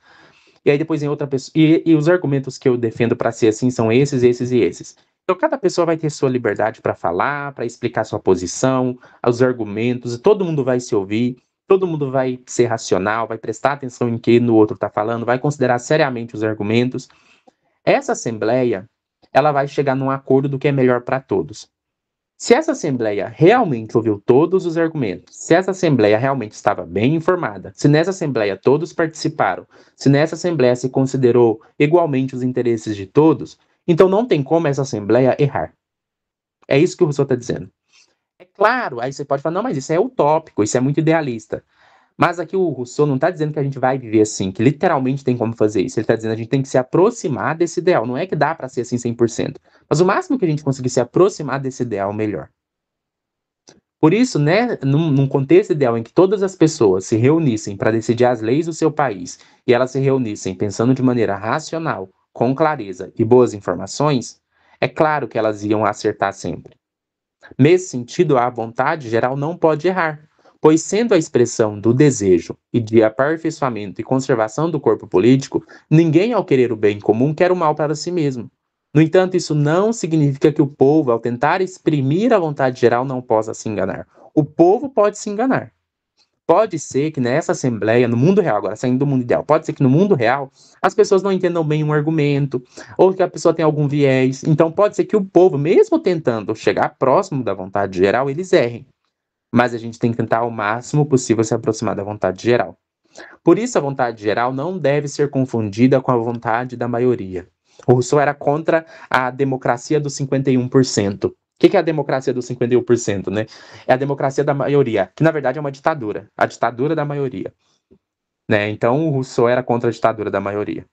É nesse sentido, né, que às vezes o Aristóteles usava a palavra democracia no sentido pejorativo. Na verdade, o que o Aristóteles chama de democracia seria o desejo, a ditadura da maioria. Também, né, é importante dizer que a vontade geral não é a mesma coisa que a vontade de todos. Se todas as pessoas concordarem em ir contra o bem comum, isso não é vontade geral. Para Rousseau, existe uma diferença considerável entre a vontade geral e a vontade de todos, né, que a vontade de todos a gente chama no latim volonté de tout. Na verdade, isso aqui é francês. A volonté de tout, que é a soma das vontades particulares. A vontade geral, que é a volonté generale, ou generale, a vontade geral, refere-se unicamente ao interesse comum, não é a soma dos interesses de todos. Se existisse um jeito de todo mundo se reunir, fazer uma lista do que cada um quer e tivesse como atender a essa lista, isso não é vontade geral, isso é a soma das vontades particulares. Então trata-se, portanto, de um cenário ideal, que a gente tenta se aproximar, não quer dizer que dá para efetivar 100%. Aquilo que todos desejariam em conjunto se estivessem pensando racionalmente no bem comum. Então esse aqui é um preferencialismo racional. A vontade geral é garantida pela observância de procedimentos que buscam eliminar a influência do interesse privado no ato de votar. Isso que vai ser muito importante. O Rousseau acreditava que era muito importante a gente garantir que nessa assembleia que as pessoas se reúnem para decidir as leis, que a gente fizesse de tudo para evitar coisas que distorcem as opiniões das pessoas, para que elas entendessem realmente os argumentos uns dos outros e votassem de acordo com o interesse comum. O que distorce? Argumentos religiosos, né? Não é que não pode ter argumentos religiosos, né? Mas se tiver uma instituição religiosa fazendo lobby, isso pode distorcer a opinião das pessoas. Movimentos sociais, não é que não pode ter movimentos sociais, mas se você tiver um movimento social lá que faz uma lavagem cerebral no que você vai acreditar, isso vai prejudicar o seu voto. Informações falsas, vieses cognitivos. Então a gente precisava pensar em procedimentos para garantir uma razão procedural correta. Isso é o que a gente chama de razão procedural. Como garantir que o processo de decisão vai ser realmente livre, deliberado, esclarecido, baseado em bons argumentos. Então, para isso, é preciso garantir acesso às informações adequadas. Então, ninguém pode ficar numa bolha de fake news, numa bolha do que só meus amigos pensam. E hoje seria isso bem difícil, né? Ainda mais com as redes sociais. Como garantir que as pessoas tenham acesso às informações de todos os lados, que elas não fiquem numa bolha ideológica? E isso era importante para assegurar o procedimento racional. Segundo o filósofo, a vontade geral, enquanto ideal, é incorruptível, mas o julgamento do povo pode ser corrompido, desviado de seu verdadeiro fim. Então, se houver falta de discernimento, facções, associações parciais que colocam seus interesses particulares acima do interesse comum, lobbies, tudo isso pode prejudicar a vontade. Desse modo, para que esse povo produza uma deliberação justa, é necessário que cada cidadão vote de acordo com sua própria consciência e não segundo o interesse dos grupos ou corporações. Como eu disse, né, o Rousseau ele não vai dizer qual que é a melhor forma de governo. Pode ser que a gente eleja por voto os nossos governantes, como pode ser que não. O Rousseau falava, não tem problema. Talvez você pense que seu governante tem que ser um rei, que vira rei por descendência. E ele falava, tá tudo bem se for assim, não tem problema. Mas no campo legislativo tem que ter voto. E o que as pessoas votam? Não votam em representantes. As pessoas votam em leis. Quais leis vão ser decididas? Então, qual que era a ideia? A gente vai fazer uma assembleia, a gente vai evitar o máximo de vieses, de lobbies, de coisas que distorcem o procedimento racional. Nessa assembleia, cada pessoa vai ter a sua oportunidade para falar, apresentar suas razões, sua posição, seus argumentos. As pessoas vão ter acesso aberto a todas as informações e depois que todo mundo tiver ouvido tudo e cada pessoa pensando no interesse comum e não no seu interesse particular, então vai ter uma votação. Aí sim, vai sair o resultado da votação, quem ganhou a votação, né, vai ser a lei que vai ser definida. Mas essa votação ela pode errar. Mas esse é o caso que a gente chega mais próximo de atender o interesse comum. Assim, a vontade do povo ela até pode se enganar, sobretudo quando o Estado permite a existência de associações particulares poderosas que dominam o debate público. Isso acontece muito aqui no Brasil, né? Igrejas evangélicas muito fortes influenciando as pessoas a defender certas coisas.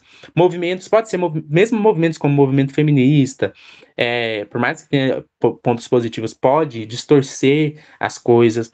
Então, qualquer coisa, grupos particulares, sindicatos, não é que eles não são importantes, tem que ter na sociedade, eles são importantes, mas a gente tem que tomar cuidado se eles não estão distorcendo ou puxando a cordinha para o lado deles, né, para distorcer. Por isso, para o Rousseau era muito importante que você ficasse aberto a ouvir todos os lados. Essa coisa que acontece hoje, né, de a gente ver, às vezes, numa bolha, principalmente com a questão dos algoritmos. Ah, eu só sigo pessoas que pensam igual eu só falo com pessoas que pensam igual eu. Cuidado com isso. Isso pode atrapalhar muito o seu julgamento político. Então, o ideal, segundo Rousseau, é que não existam tais facções. Seria melhor que não existissem essas facções, mas não tem como não existir. Tem os partidos, isso acaba sendo uma coisa que não dá para impedir. A existência de partidos, de movimentos sociais, de sindicatos, de igrejas. Então, que exista o máximo possível e que as pessoas tenham liberdade de ouvir todos os lados. É isso que o Rousseau dizia. Então, vamos pensar numa sociedade plural. Uma sociedade que tem o máximo de organizações possíveis em que as pessoas possam ouvir todos os lados. Porém, então, caso exista, é preferível que se multipliquem, para que nenhuma delas prevaleçam sobre as demais e assim suas diferenças se anulem. Desse modo, pode emergir a verdadeira vontade geral, expressão autêntica do bem comum e fundamento legítimo da soberania. Agora vamos para a quinta parte, que a gente vai estudar sobre os limites do poder soberano. Quais são esses limites? Aqui vai ser importante, porque o Rousseau, embora ele acreditasse que o poder soberano era absoluto, não queria dizer que ele é ilimitado. Ele é absoluto no sentido de que ele não pode errar e que é a ele que cabe a competência legislativa. Mas nem tudo é do campo da legislação. Tem coisas que estão fora do campo da legislação. Por exemplo, o povo não pode fazer leis que firam os direitos fundamentais dos seres humanos. O povo não pode fazer leis que interfiram em decisões pessoais minhas que afetam só a mim. Porque a função do poder soberano é lidar com o bem comum, com o interesse coletivo. O que for do âmbito particular, individual, que não interfere na sociedade, não é da competência do poder soberano. Então, se eu vou qual profissão que eu vou seguir? É, hoje a gente poderia incluir, né? O Rousseau na época não incluiria isso, mas hoje a gente já poderia incluir, né? A pessoa com quem eu quero me relacionar, as coisas que eu faço trancado nas quatro paredes do meu quarto, que não afeta ninguém, que não prejudica o outro. Tudo aquilo que é pessoal, individual, não é função do governo mexer nisso. Então, existe um limite até para o poder soberano. Ó. No pensamento político de Rousseau, o poder soberano possui caráter absoluto apenas no que diz respeito à competência legislativa, isto é, ao poder de expressar a vontade geral. Contudo, esse poder encontra limites claros nas convenções gerais e nas leis fundamentais do corpo político. Todo cidadão conserva o direito de dispor de parcela da sua liberdade natural que não foi transferida por tais convenções, o que impede que a soberania se converta em tirania. Então, o que é a parte da liberdade natural que sobrou? Né? Aquilo que é de autossuficiência, aquilo que é meu, de autonomia pessoal, e que eu não transferi para o corpo político. Isso o governo não pode mexer.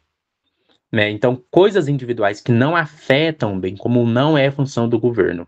Melhor, que não é do governo, né? Aqui é da questão da legislação mesmo, do corpo legislativo. Então, não tem que ter leis para definir coisas que não afetam os outros. Não faz sentido a gente ter leis, por exemplo, para regular se eu vou tomar sorvete ou não. Coisas assim da vida pessoal de cada pessoa.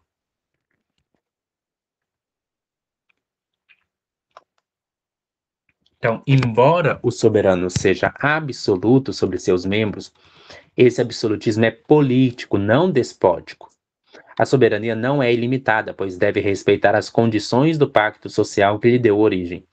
Rousseau distingue cuidadosamente os direitos do homem, que derivam da natureza e são inalienáveis, dos direitos do cidadão, que surgem da vida em sociedade. Isso que é muito importante, né? Aqui tem muitas pessoas que até ficariam chocadas que o Rousseau defende isso, mas ele faz uma distinção entre certos direitos que são inalienáveis, que o ser humano não pode abrir mão, de direitos que pertencem ao cidadão, que são exclusivos da vida em sociedade. Existem coisas, né, que são invioláveis para o Rousseau. Ele não vai trabalhar exatamente com a ideia do Locke, aquela ideia de direitos naturais, muito fechados, mas ele vai falar, embora ele não fale de direitos naturais, como a vida, a liberdade e propriedade, ele vai falar de direitos inalienáveis, que derivam da nossa natureza. Os direitos inalienáveis são as liberdades fundamentais, como a liberdade de expressão, a liberdade de opinião, a liberdade de pensamento. Isso não é um limite que o Estado não deve mexer. Tais direitos estabelecem uma zona de proteção contra o arbítrio estatal, delimitando o campo em que a soberania não pode intervir legitimamente. Assim, o soberano só pode exigir dos súditos o que for verdadeiramente útil ao bem comum. Então, é muito importante dizer que o Rousseau, ele entendia que o poder do Estado não é ilimitado, né? Além disso, o soberano só pode exigir dos súditos o que for verdadeiramente útil ao bem comum. Nenhuma lei ou pena deve ser imposta sem finalidade pública, pois qualquer medida que não contribua para a conservação e a felicidade do corpo político representa abuso de poder. Toda lei que o governo faz, quer dizer, que toda lei que o povo faz, mas que não representa o interesse comum, é abuso de poder. A utilidade pública, né, buscar o bem comum, é um dos critérios fundamentais de legitimidade e soberania. A principal limitação do poder soberano, porém, é formal. A vontade geral deve ser sempre geral, tanto em seu objetivo quanto em sua essência.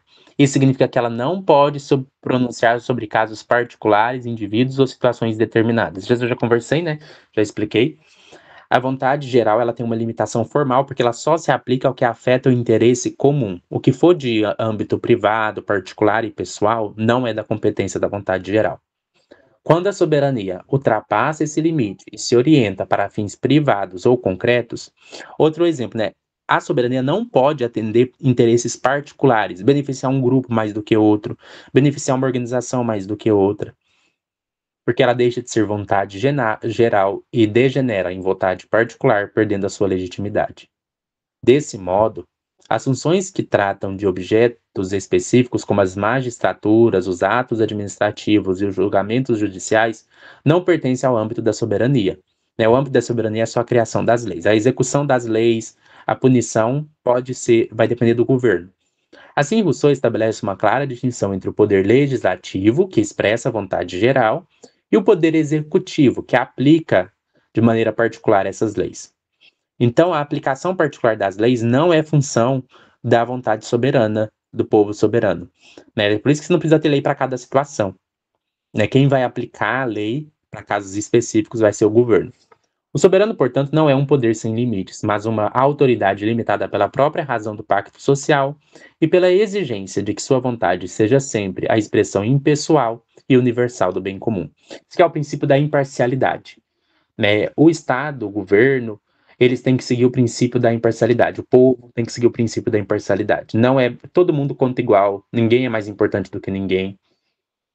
Agora vamos para a sexta parte, que é sobre o direito de vida e morte. Essa parte é bem interessante porque, assim, para a sociedade funcionar bem, não basta ter leis. Essas leis precisam ter também exigências de punição para aqueles que as quebram. Quando uma pessoa quebra uma lei numa sociedade, ele está dizendo assim: eu não quero viver em sociedade, eu quero viver como se fosse no estado natural. Então você está abrindo mão dos seus direitos de cidadão. Não é possível você abrir mão dos seus direitos como ser humano, tá? Por isso que o Rousseau diferencia direitos humanos, direitos de humanos e direitos de cidadão. Direitos de humano é a minha dignidade, a minha liberdade pessoal, os meus direitos como ser humano. Mas os meus direitos como cidadão, se eu não sigo as regras da sociedade, eu perco eles. Os direitos do cidadão e os deveres do cidadão andam juntos. Se eu não cumpro os meus deveres como cidadão, então eu não tenho os direitos de cidadão, porque é como se eu estivesse dizendo: eu quero viver no estado natural, eu não quero viver em sociedade. Se você quer viver em sociedade, então você tem que seguir as regras da sociedade.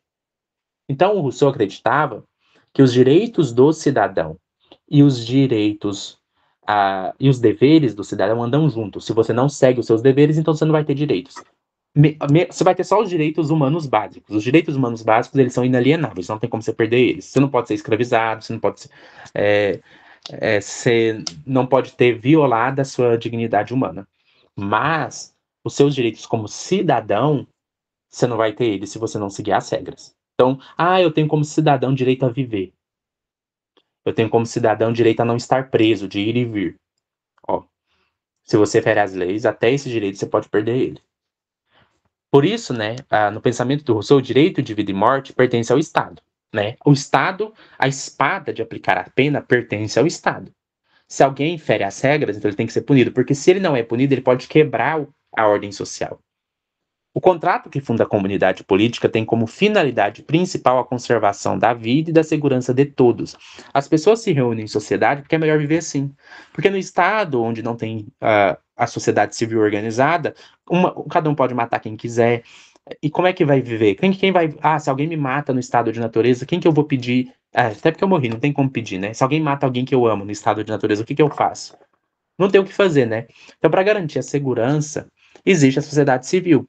Então, nesse contexto, quando o indivíduo atenta contra o corpo político, quando ele viola as leis, quando ele viola o pacto que o protege, ele rompe um vínculo que unia a sociedade e torna-se, nas palavras de Rousseau, um inimigo público, porque ele é inimigo do povo. Porque se a sociedade definiu as leis com base na vontade geral, na vontade de que é o melhor interesse comum, a pessoa que quebra uma lei, ela não está indo contra o indivíduo, ela está indo contra o corpo social inteiro. Portanto, ela se torna um inimigo do povo. Assim, o Estado, em defesa de sua própria existência e do bem comum, adquire o direito de aplicar a pena. Em alguns casos, vai ser a pena de morte. Se alguém feriu o corpo político de tal maneira, né, que prejudica todo o corpo político, como se essa pessoa estivesse dizendo: eu não pertenço mais a esse corpo, então ela tem que ser erradicada, inclusive com pena de morte, porque ela é um traidor que rompeu o contrato social. Então, Rousseau era claramente a favor da pena de morte em alguns casos. O fundamento desse direito não se baseia em um desejo de vingança. Então, o objetivo de aplicar, por exemplo, a pena de morte ou as penas contra os criminosos que ferem as leis decididas pelo povo soberano não é sobre vingança, é sobre proteção e segurança. Rousseau entende que, ao quebrar o pacto, o criminoso abdica de sua condição de cidadão e retorna ao estado de natureza. Então, é o que eu falei, né? Se ele não cumpre os seus deveres sociais, então ele também não vai ter os direitos sociais. Dessa forma, a execução, porque no estado de natureza é sua força, você está por conta de si. Se você consegue se proteger ou não, é problema seu. No estado civil, não. Você se proteger, na verdade, a sociedade te protege. Agora, se você quebra as leis da sociedade, você está colocando a sociedade que te protege em perigo. Por isso que em alguns casos vai ser o caso de aplicar a pena de morte ou o exílio, né? Que não são atos de punição arbitrária, mas atos de guerra contra alguém que se declarou inimigo da pátria. Né? Se você não segue as leis da sociedade, então você está morto para a sociedade. Então, ou você vai ser exilado ou você recebe pena de morte. A morte do criminoso, portanto, é vista como meio de proteger a coletividade e restaurar a ordem violada. É importante dizer, né, que Rousseau não defendia a pena de morte para todos os casos de crime, óbvio, né? Ó, Rousseau impõe limites morais e racionais para a aplicação da pena. Para uma pessoa ser punida, ela tem que passar por um julgamento justo, né? O direito de vida e de morte não é absoluto. A sanção deve ser sempre proporcional ao delito cometido. Então, Rousseau defendia que as punições têm que ser proporcionais aos atos cometidos, né? Não pode passar a proporcionalidade, né? Então, por exemplo, se uma pessoa comete um assalto, não é o caso necessariamente de pena de morte. Mas se uma pessoa comete um homicídio, aí sem dúvida, pena de morte, porque é proporcional. Vida por vida, olho por olho, dente por dente, se a gente for falar assim, como princípio de proporcionalidade. A justiça deve servir ao bem comum, não ao desejo de punição. Por isso, ele condena a prática de punir todos os crimes com a mesma severidade, pois isso apenas estimula os culpados a cometer faltas mais graves para escapar da punição. Né? A proporcionalidade da pena, nesse sentido, é uma exigência da razão e da própria legitimidade do poder soberano. Dessa forma, Rousseau reserva a pena de morte apenas aos crimes mais graves, como o homicídio, nos quais o indivíduo destrói o fundamento mesmo da convivência social. É muito claro para o Rousseau que assassinato é uma coisa que merece pena de morte. Não tá em questão isso. Né? Se você tirou a vida de uma pessoa, a única punição proporcional para isso é a pena de morte. Se você chegou ao nível de tirar a vida de uma pessoa, você está ferindo o corpo social de uma forma gravíssima, porque a função do corpo social é justamente garantir a vida, a preservação do povo. Então você cometeu o ato mais grave que alguém poderia cometer, e quando você mata uma pessoa, não é que você cometeu um erro contra essa pessoa que você matou, você cometeu um erro contra todo o corpo político. Porque você feriu as regras de convivência e você colocou em risco toda a sociedade. É por isso que assassinato merece pena de morte. Agora, para delitos menores, como roubo, defende penas proporcionais, como a perda de bens, né? Que é o que é proporcional, né? Se você rouba uma coisa de uma pessoa, você perde o dinheiro correspondente ao que você roubou. O objetivo não é a crueldade, mas a manutenção da ordem e da segurança coletiva, princípios sem os quais o pacto social deixa de cumprir sua função primordial, a proteção da vida e a liberdade de todos os cidadãos. Agora vamos para a sétima parte, que nós vamos falar um pouco da lei. Vamos entender como que funciona essa coisa da lei, né? Porque ainda também talvez não ficou claro para vocês por que eu devo seguir a lei, mesmo quando ela vai contra o meu interesse pessoal. Eu poderia perguntar isso, né? Ah, tudo bem, eu sei o interesse do bem comum é importante, mas por que eu tenho que seguir a lei? Para Rousseau, a lei ocupa um lugar central na estrutura do Estado, sendo a expressão mais pura da vontade geral. Embora exista uma justiça universal, de novo importante, Rousseau acredita. Tem muita gente que pensa que, pelo Rousseau ser contratualista, ele achava que a moralidade é uma construção social. Ele não achava isso. O Rousseau achava que a moralidade social é uma construção social. Mas a moralidade, a ética, é universal, é inata e também existe uma justiça universal. Existem coisas que Deus exige de nós e Deus também vai punir aqueles que erram. Então, proveniente da razão e da própria ordem divina, o ser humano não é capaz de apreendê-la de forma imediata, nem de aplicá-la diretamente. É por isso que a gente precisa das leis. Então, assim, por mais que exista uma lei moral eterna e uma justiça moral eterna, não dá para literalmente aplicar direto isso. Até porque existem princípios da lei moral eterna que não são do campo do interesse público. E a justiça moral eterna, a gente não vê ela sendo aplicada assim naturalmente, né? Então, não é direto. É indireto. Porque o Rousseau acreditava que aqui tem uma discussão sobre por que eu devo obedecer à lei, como eu estava falando. E o Rousseau diria que você deve obedecer à lei porque é essa lei que você escolheu. Olha que interessante. Se eu estou numa sociedade, eu escolhi fazer parte da sociedade. Se eu escolhi fazer parte da sociedade, então eu tenho que seguir o interesse comum. Ou você vai, né, viver no estado da natureza, volta para o mato. Ah, não tem como voltar para o mato. Então se escolhe da vida de algum jeito. Mas se a gente quer se beneficiar da segurança e das vantagens que a vida em sociedade proporciona, então a gente tem que seguir as regras da sociedade. Mas não é qualquer regra. É as regras que a sociedade escolhe buscando o bem comum. Então, né, nesse contexto ideal que tem as assembleias, que tem as votações e tudo mais, Se eu quebrar uma lei e um policial bater na minha porta e falar assim, você está indo preso porque você quebrou a lei, o que que eu vou responder? Ok, me mande preso, você está certo, porque foi eu que escolhi essa lei. Na verdade, não é que essa lei está sendo imposta sobre mim, é eu que estou impondo essa lei sobre mim mesmo. Então, numa república social, como o bem comum é definido pela vontade geral e pelo povo soberano, na verdade é como se o próprio povo estivesse colocando sobre si a própria lei. É bem kantiano isso, né? Porque lembra aquela ideia do Kant de que a lei moral é uma coisa que a razão impõe a si mesma. Então a lei social também é uma coisa que o povo impõe sobre si mesmo. Então você está seguindo uma lei que foi você que escolheu, junto com o povo. Então não é uma lei que está sendo imposta de fora, não é como se tivesse um rei que está pondo a lei sobre você. O povo coloca a lei sobre si mesmo. Por isso, torna-se necessário instituir convenções e leis positivas. Essa expressão leis positiva, né? Vocês sabem a diferença de lei positiva e lei natural, né? Não sei, mas se não souberem, não tem problema. Uma lei natural é uma lei inata, como a lei de Deus gravada nos nossos corações. As leis positivas são aquelas que são construídas pela sociedade. Então, o Rousseau defendia que no campo da moralidade social as leis são positivas, diferente do justnaturalismo, que defendia que as leis são naturais. Essas leis positivas são capazes de traduzir essa justiça ideal em normas concretas que unam direitos e deveres, tornando a convivência civil possível. As leis, portanto, são a declaração pública e solene da vontade geral. Elas não derivam de uma autoridade exterior, como a divina ou a do governante, mas do próprio povo, que é simultaneamente súdito e legislador. Quando o povo legisla, ele o faz sobre si mesmo. Lembra que eu falei? Né? Você tem que seguir as leis da sociedade porque são leis que você escolheu como parte da sociedade. Não é que alguém está impondo uma lei sobre você, não é que a polícia está impondo uma lei sobre você. A polícia só está executando a lei que o próprio povo escolheu sobre si mesmo.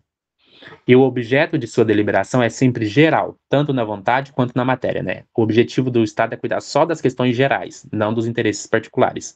Por isso, a lei é legítima apenas quando visa o interesse comum e não a privilégios particulares. Seu propósito é garantir a liberdade civil e a igualdade política, assegurando que todos estejam submetidos às mesmas normas que eles próprios criaram. Então, na verdade, nessa sociedade da República Social, as pessoas não é que tá impondo leis sobre elas, né? Elas mesmas criaram essas leis. Rousseau afirma ainda que a obediência à lei que o indivíduo prescreve a si mesmo, olha que kantiano isso daqui, né? Assim como o indivíduo prescreve a lei moral para si mesmo, na ética kantiana, porque é a própria razão que impõe sobre si mesma a lei, na vontade geral é a razão social que impõe sobre si mesma a lei. Porque é isso que o Kant falava, né? O que é a lei moral? A lei moral é a própria razão impondo sobre si mesma a lei. Porque a lei moral é aquilo que a nossa razão racionalmente deseja. Da mesma maneira, o bem comum, o interesse comum é aquilo que a nossa razão social naturalmente deseja. Então, na verdade, é a razão social impondo sobre si mesma a lei que essa razão social cria. No Estado civil, a liberdade não consiste em fazer o que se quer. Isso aqui seria a liberdade no estado de natureza, mas no Estado civil você não tem que fazer o que você quiser. Você tem que agir de acordo com a vontade de todos, com o bem comum. Você só pode fazer o que você quiser se for uma coisa que não interfere no outro. Assim, a lei é um instrumento pelo qual o homem deixa de ser escravo de seus impulsos e se torna livre. Isso é a verdadeira liberdade. Isso é a verdadeira racionalidade, que é a liberdade pela razão. Aqui bem kantiano, né? Liberdade pela razão. Contudo, Rousseau reconhece que a força da lei não depende apenas de seu texto. É porque é óbvio que só escrever a lei não vai garantir que ela seja cumprida. Aí que entra um ponto, né, que é importante no Rousseau, que é assim. E isso vai fazer parte, até depois de algumas correntes comunitaristas na filosofia, que é pensar assim, para as pessoas também se sentirem incentivadas a seguir a lei, não basta também a gente dizer isso de que o povo soberano impondo a lei sobre si mesmo. A questão da cultura, da comunidade, dos costumes, é muito importante para uma sociedade entender a importância de seguir as leis. É por isso que a gente tem essa tendência, né, de criar símbolos patrióticos, essa coisa de cantar o hino nacional, de ter certas festividades, certos feriados, certas celebrações, porque o povo precisa se sentir parte daquela comunidade para entender a importância de seguir as leis daquela comunidade.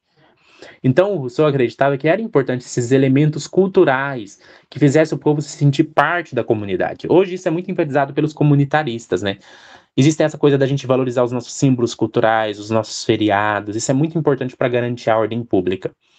Então, por isso que é importante esses elementos imateriais que sustentam o corpo político, como os costumes, os usos, a opinião pública. Ele considera essa dimensão moral e cultural como a lei mais importante de todas, aquela que não se grava em mármore nem em bronze, mas no coração dos cidadãos. Por isso, a sociedade deve cuidar de mudar o espírito cívico e os costumes que garantem a coesão da comunidade. Então, essa coisa do patriotismo, dos símbolos nacionais, isso é muito importante para garantir essa questão de senso de comunidade. Agora vamos para a oitava parte, que nós vamos entender o objetivo do sistema de legislação. Para que existe um sistema de legislação? E a gente vai entender aqui dois princípios importantes para o Rousseau, um relacionado ao poder e outro à riqueza, que são importantes para ser garantidos pela legislação. Então vamos para a oitava parte. Para Rousseau, o objetivo supremo de todo o sistema de legislação é assegurar liberdade e igualdade. Então, né, Rousseau valorizava igualmente a liberdade e a igualdade. Esses dois princípios constituem para ele o maior de todos os bens e o fim último da ordem política. Qual que é a liberdade? Que é a liberdade civil, a liberdade de crença, a liberdade de religião, a liberdade de associação. E a igualdade aqui, o que é? É igualdade, igual consideração dos interesses, no caso, a valorização do bem comum. Uma legislação justa é, portanto, aquela que organiza a sociedade de modo a preservar a liberdade civil de seus membros e impedir que as desigualdades naturais se transformem em desigualdades morais e políticas. Rousseau não era contra a desigualdade econômica em si, isso é muito importante dizer, mas ele era contra as desigualdades econômicas injustas.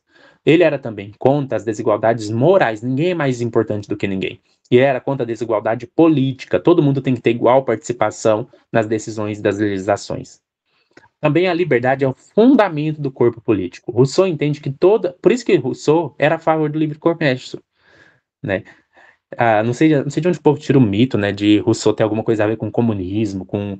Não, é porque talvez o Rousseau criticou a questão da propriedade, né, e tudo mais, mas Rousseau era a favor do livre comércio, era a favor da liberdade de associação, era a favor das liberdades individuais. Então, Rousseau entende que toda dependência particular, isto é, toda relação de subordinação entre indivíduos, enfraquece o Estado.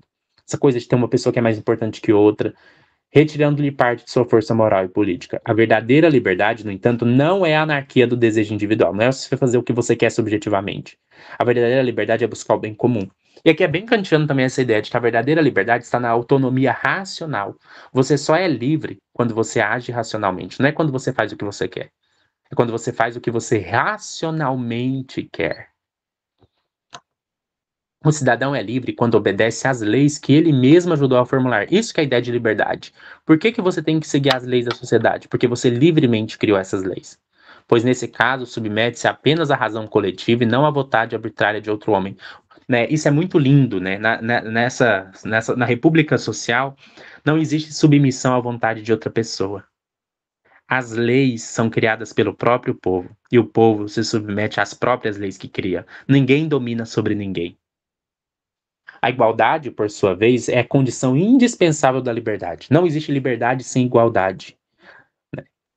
Sem ela, a sociedade tende a degenerar em tirania e servidão. Porque senão, se tem desigualdade injusta, vai ter tirania, vai ter pessoas que vão ter mais dinheiro do que as outras.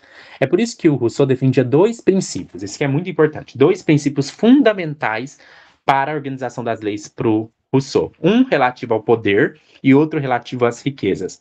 Eu já comentei um pouco das riquezas, mas eu vou comentar de novo, de uma maneira um pouco mais clara, e também da legitimidade do poder. Primeiro princípio, o princípio da legitimidade do poder.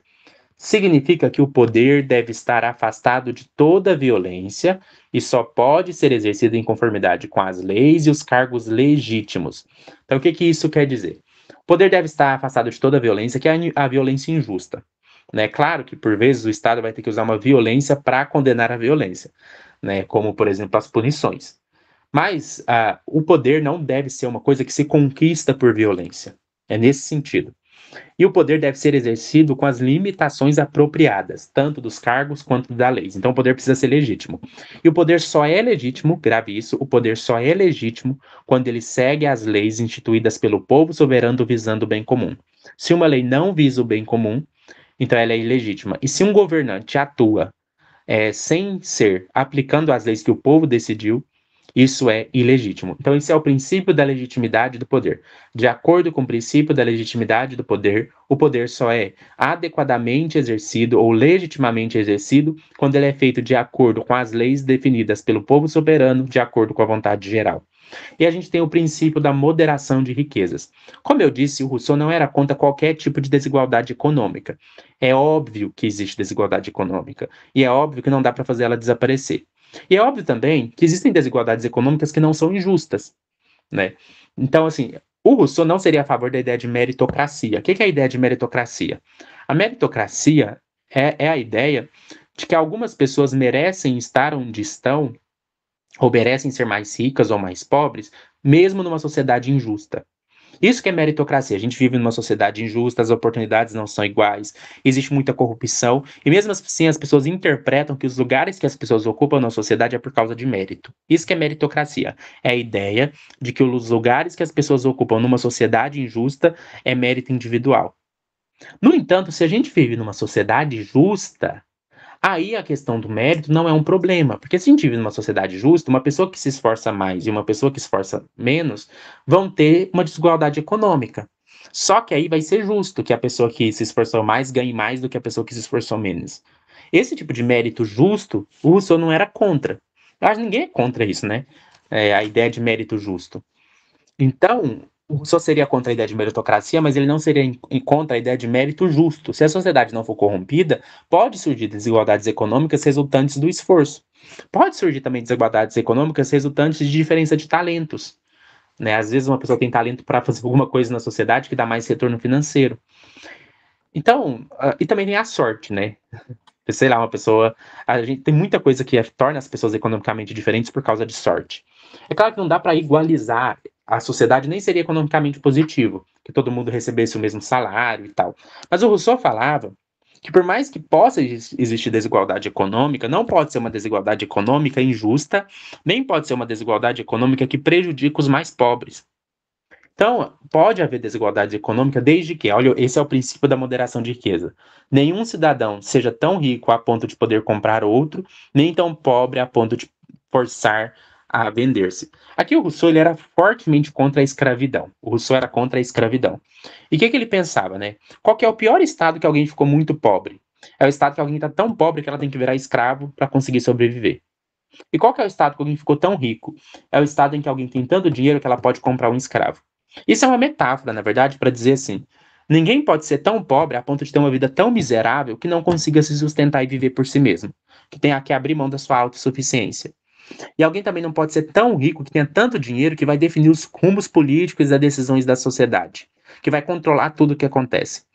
Então, essa é a ideia de que as riquezas têm que ser moderadas. Pode existir desigualdade econômica, mas a desigualdade econômica não pode ser tão grande que a pessoa mais pobre da sociedade viva uma vida miserável, nem que a pessoa mais rica da sociedade tenha o poder nas suas mãos.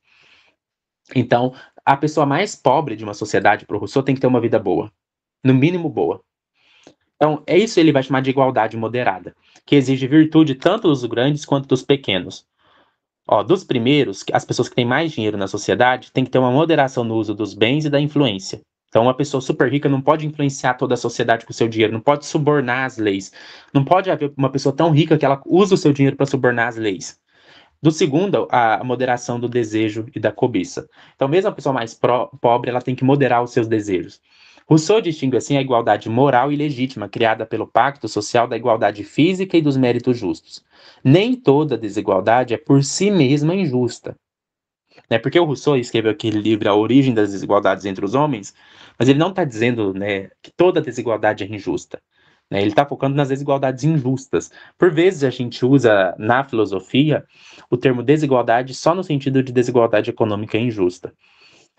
A sociedade civil, quando bem ordenada, transforma as diferenças naturais em equivalência jurídica, tornando todos os cidadãos iguais por convenção e por direito. Ninguém deve ter mais poder de voto porque tem mais dinheiro. Nos maus governos, ao contrário, a igualdade é apenas ilusória, serve como fachada para conservar a opressão dos pobres e a usurpação dos ricos. Agora vamos para a última parte, que é a nona parte, que é só sobre a questão dos tipos de leis. Isso que é importante, né? Mas é um pouco para a gente ver quais são os tipos de leis que tem na sociedade. O Rousseau diferenciava 4 tipos de leis. Uma que ele chamava de leis fundamentais ou leis políticas, outra que ele chamava de leis civis, outra que ele chamava de leis criminais ou penais, e outras de leis de costumes, uso e opiniões. Vamos entender cada uma.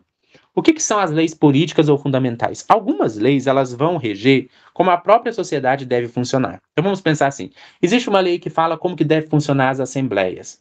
Ah, nas assembleias tem que ter tantas pessoas, o voto só vai ser válido se tiver tempo para discutir. Como que deve ser a estrutura do governo? Essas leis são chamadas de leis fundamentais. Elas vão organizar como o governo deve funcionar, como que deve ser a estrutura da sociedade. É o que faz, por exemplo, uma constituição. Né? Uma constituição tem essas leis políticas fundamentais.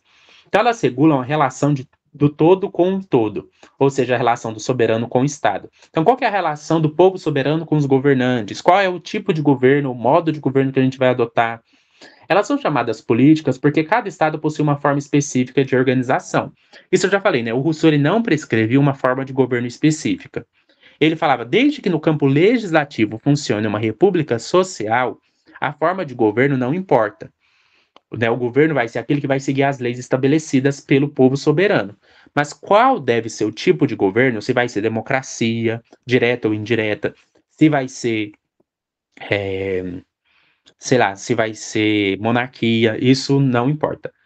O que importa é que o poder legislativo seja uma república social direta.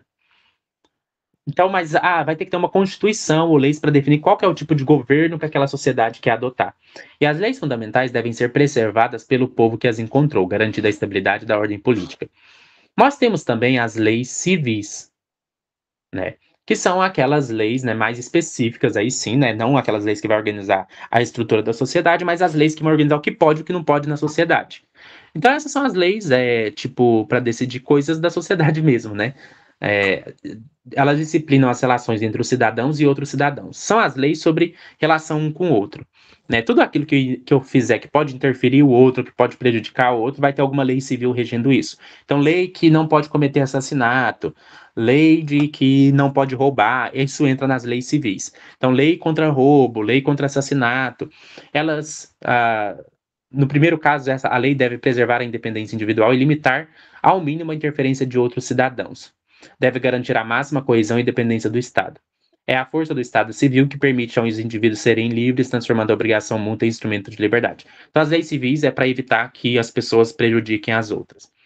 Já as leis criminais ou penais são as leis que vão definir as penas caso alguém quebre as leis. Então, por exemplo, é a lei criminal que vai definir assim, é o Código Penal isso daqui, né? As leis criminais ou penais é o Código Penal. Então, se alguém cometer assassinato, pena de morte. Se alguém roubar, confisco de bens. Então, elas regulam a relação do homem com a lei, tratando da sanção por desobediência. Rousseau enfatiza que essas leis têm que se basear no princípio de proporcionalidade, de modo que os crimes mais graves, como o assassinato, justifiquem a pena de morte, enquanto delitos menos graves, como roubo, devem ser punidos com a perda de bens ou liberdade. Essas leis não constituem um tipo separado de lei, mas são mecanismo de aplicação de todas as demais, garantindo a efetividade do sistema jurídico. Por fim, nós temos as leis sobre usos, costumes e opiniões. Eu disse, né, que o Rousseau ele tem até um viés comunitarista, que é a ideia de que uma sociedade tem que ter algumas coisas muito próprias daquela sociedade, tipo seus símbolos nacionais, a questão do patriotismo, a questão dos feriados. As leis que vão regular isso são as leis de usos, costumes e opiniões. Então, tem uma lei de que tal dia vai ser o dia que nós vamos comemorar a independência. Tem a lei de como que vai ser a bandeira. Tem a lei de como que tem que jurar a bandeira. Tem a lei de como vai ser os nossos símbolos nacionais, como que vai ser o nosso hino nacional. Essas são as leis de usos, costumes e opiniões. Esta quarta espécie é, para Rousseau, a mais importante, porque ela que vai garantir a coesão da comunidade. Não se grava em mármore nem em bronze, mas nos corações dos cidadãos. Tem que ser uma coisa que o povo sente, no coração, né? É uma lei que você tem que sentir, nossa, eu sinto um grande sentimento no meu coração ao cantar o hino nacional, formando a verdadeira constituição do Estado. Quando as leis formais envelhecem ou se tornam ineficazes, os costumes e a opinião pública reanimam ou substituem a autoridade, preservando o espírito da instituição. É a dimensão moral e cultural da legislação, da qual se ocupa o legislador legislador é o próprio povo, de forma discreta e estratégica, moldando hábitos e atitudes que sustentam a coesão social e a legitimidade das leis. Então, esses são os 4 tipos de leis para o Rousseau. As leis políticas, como as leis constitucionais, as leis civis, como as leis que regulam as relações um com o outro, as leis criminais, que definem as penas, e as leis de usos, costumes e opiniões, que definem essa questão do comunitarismo, da questão dos símbolos nacionais e tudo mais. Bem, espero que você tenha gostado deste vídeo, tenha entendido um pouquinho do pensamento do Rousseau. Deixa aí o seu like no vídeo, compartilhe o vídeo com quem possa se interessar. Na descrição do vídeo você encontra a minha chave Pix, caso deseje realizar uma doação de qualquer valor em agradecimento por este vídeo. Caso você esteja entre aqueles que vai prestar a prova de mestrado ou doutorado da pós de filosofia UFO, aconselho fortemente que você faça uma doação de qualquer valor em agradecimento, mas caso não tenha como, ou não queira, ou não consiga, não tem problema, mas compartilhe esse vídeo. Para você ter acesso a esse texto aqui que eu usei, né? Esse é o último vídeo que eu vou fazer para a questão da seleção da prova, já fiz os 3. Os textos estão lá no meu blog. Minha dica, né? Quem for fazer a prova, imprime os textos, é só ir lá no meu blog, e aí vai estar aí no meu coisa, né? Os 3, aqui, ó, os textos estão aqui. Só você clicar no texto, clicou no texto, apertou Ctrl P, né? Numa copiadora aí, e você consegue imprimir e ler o texto você mesmo. Então, até mais.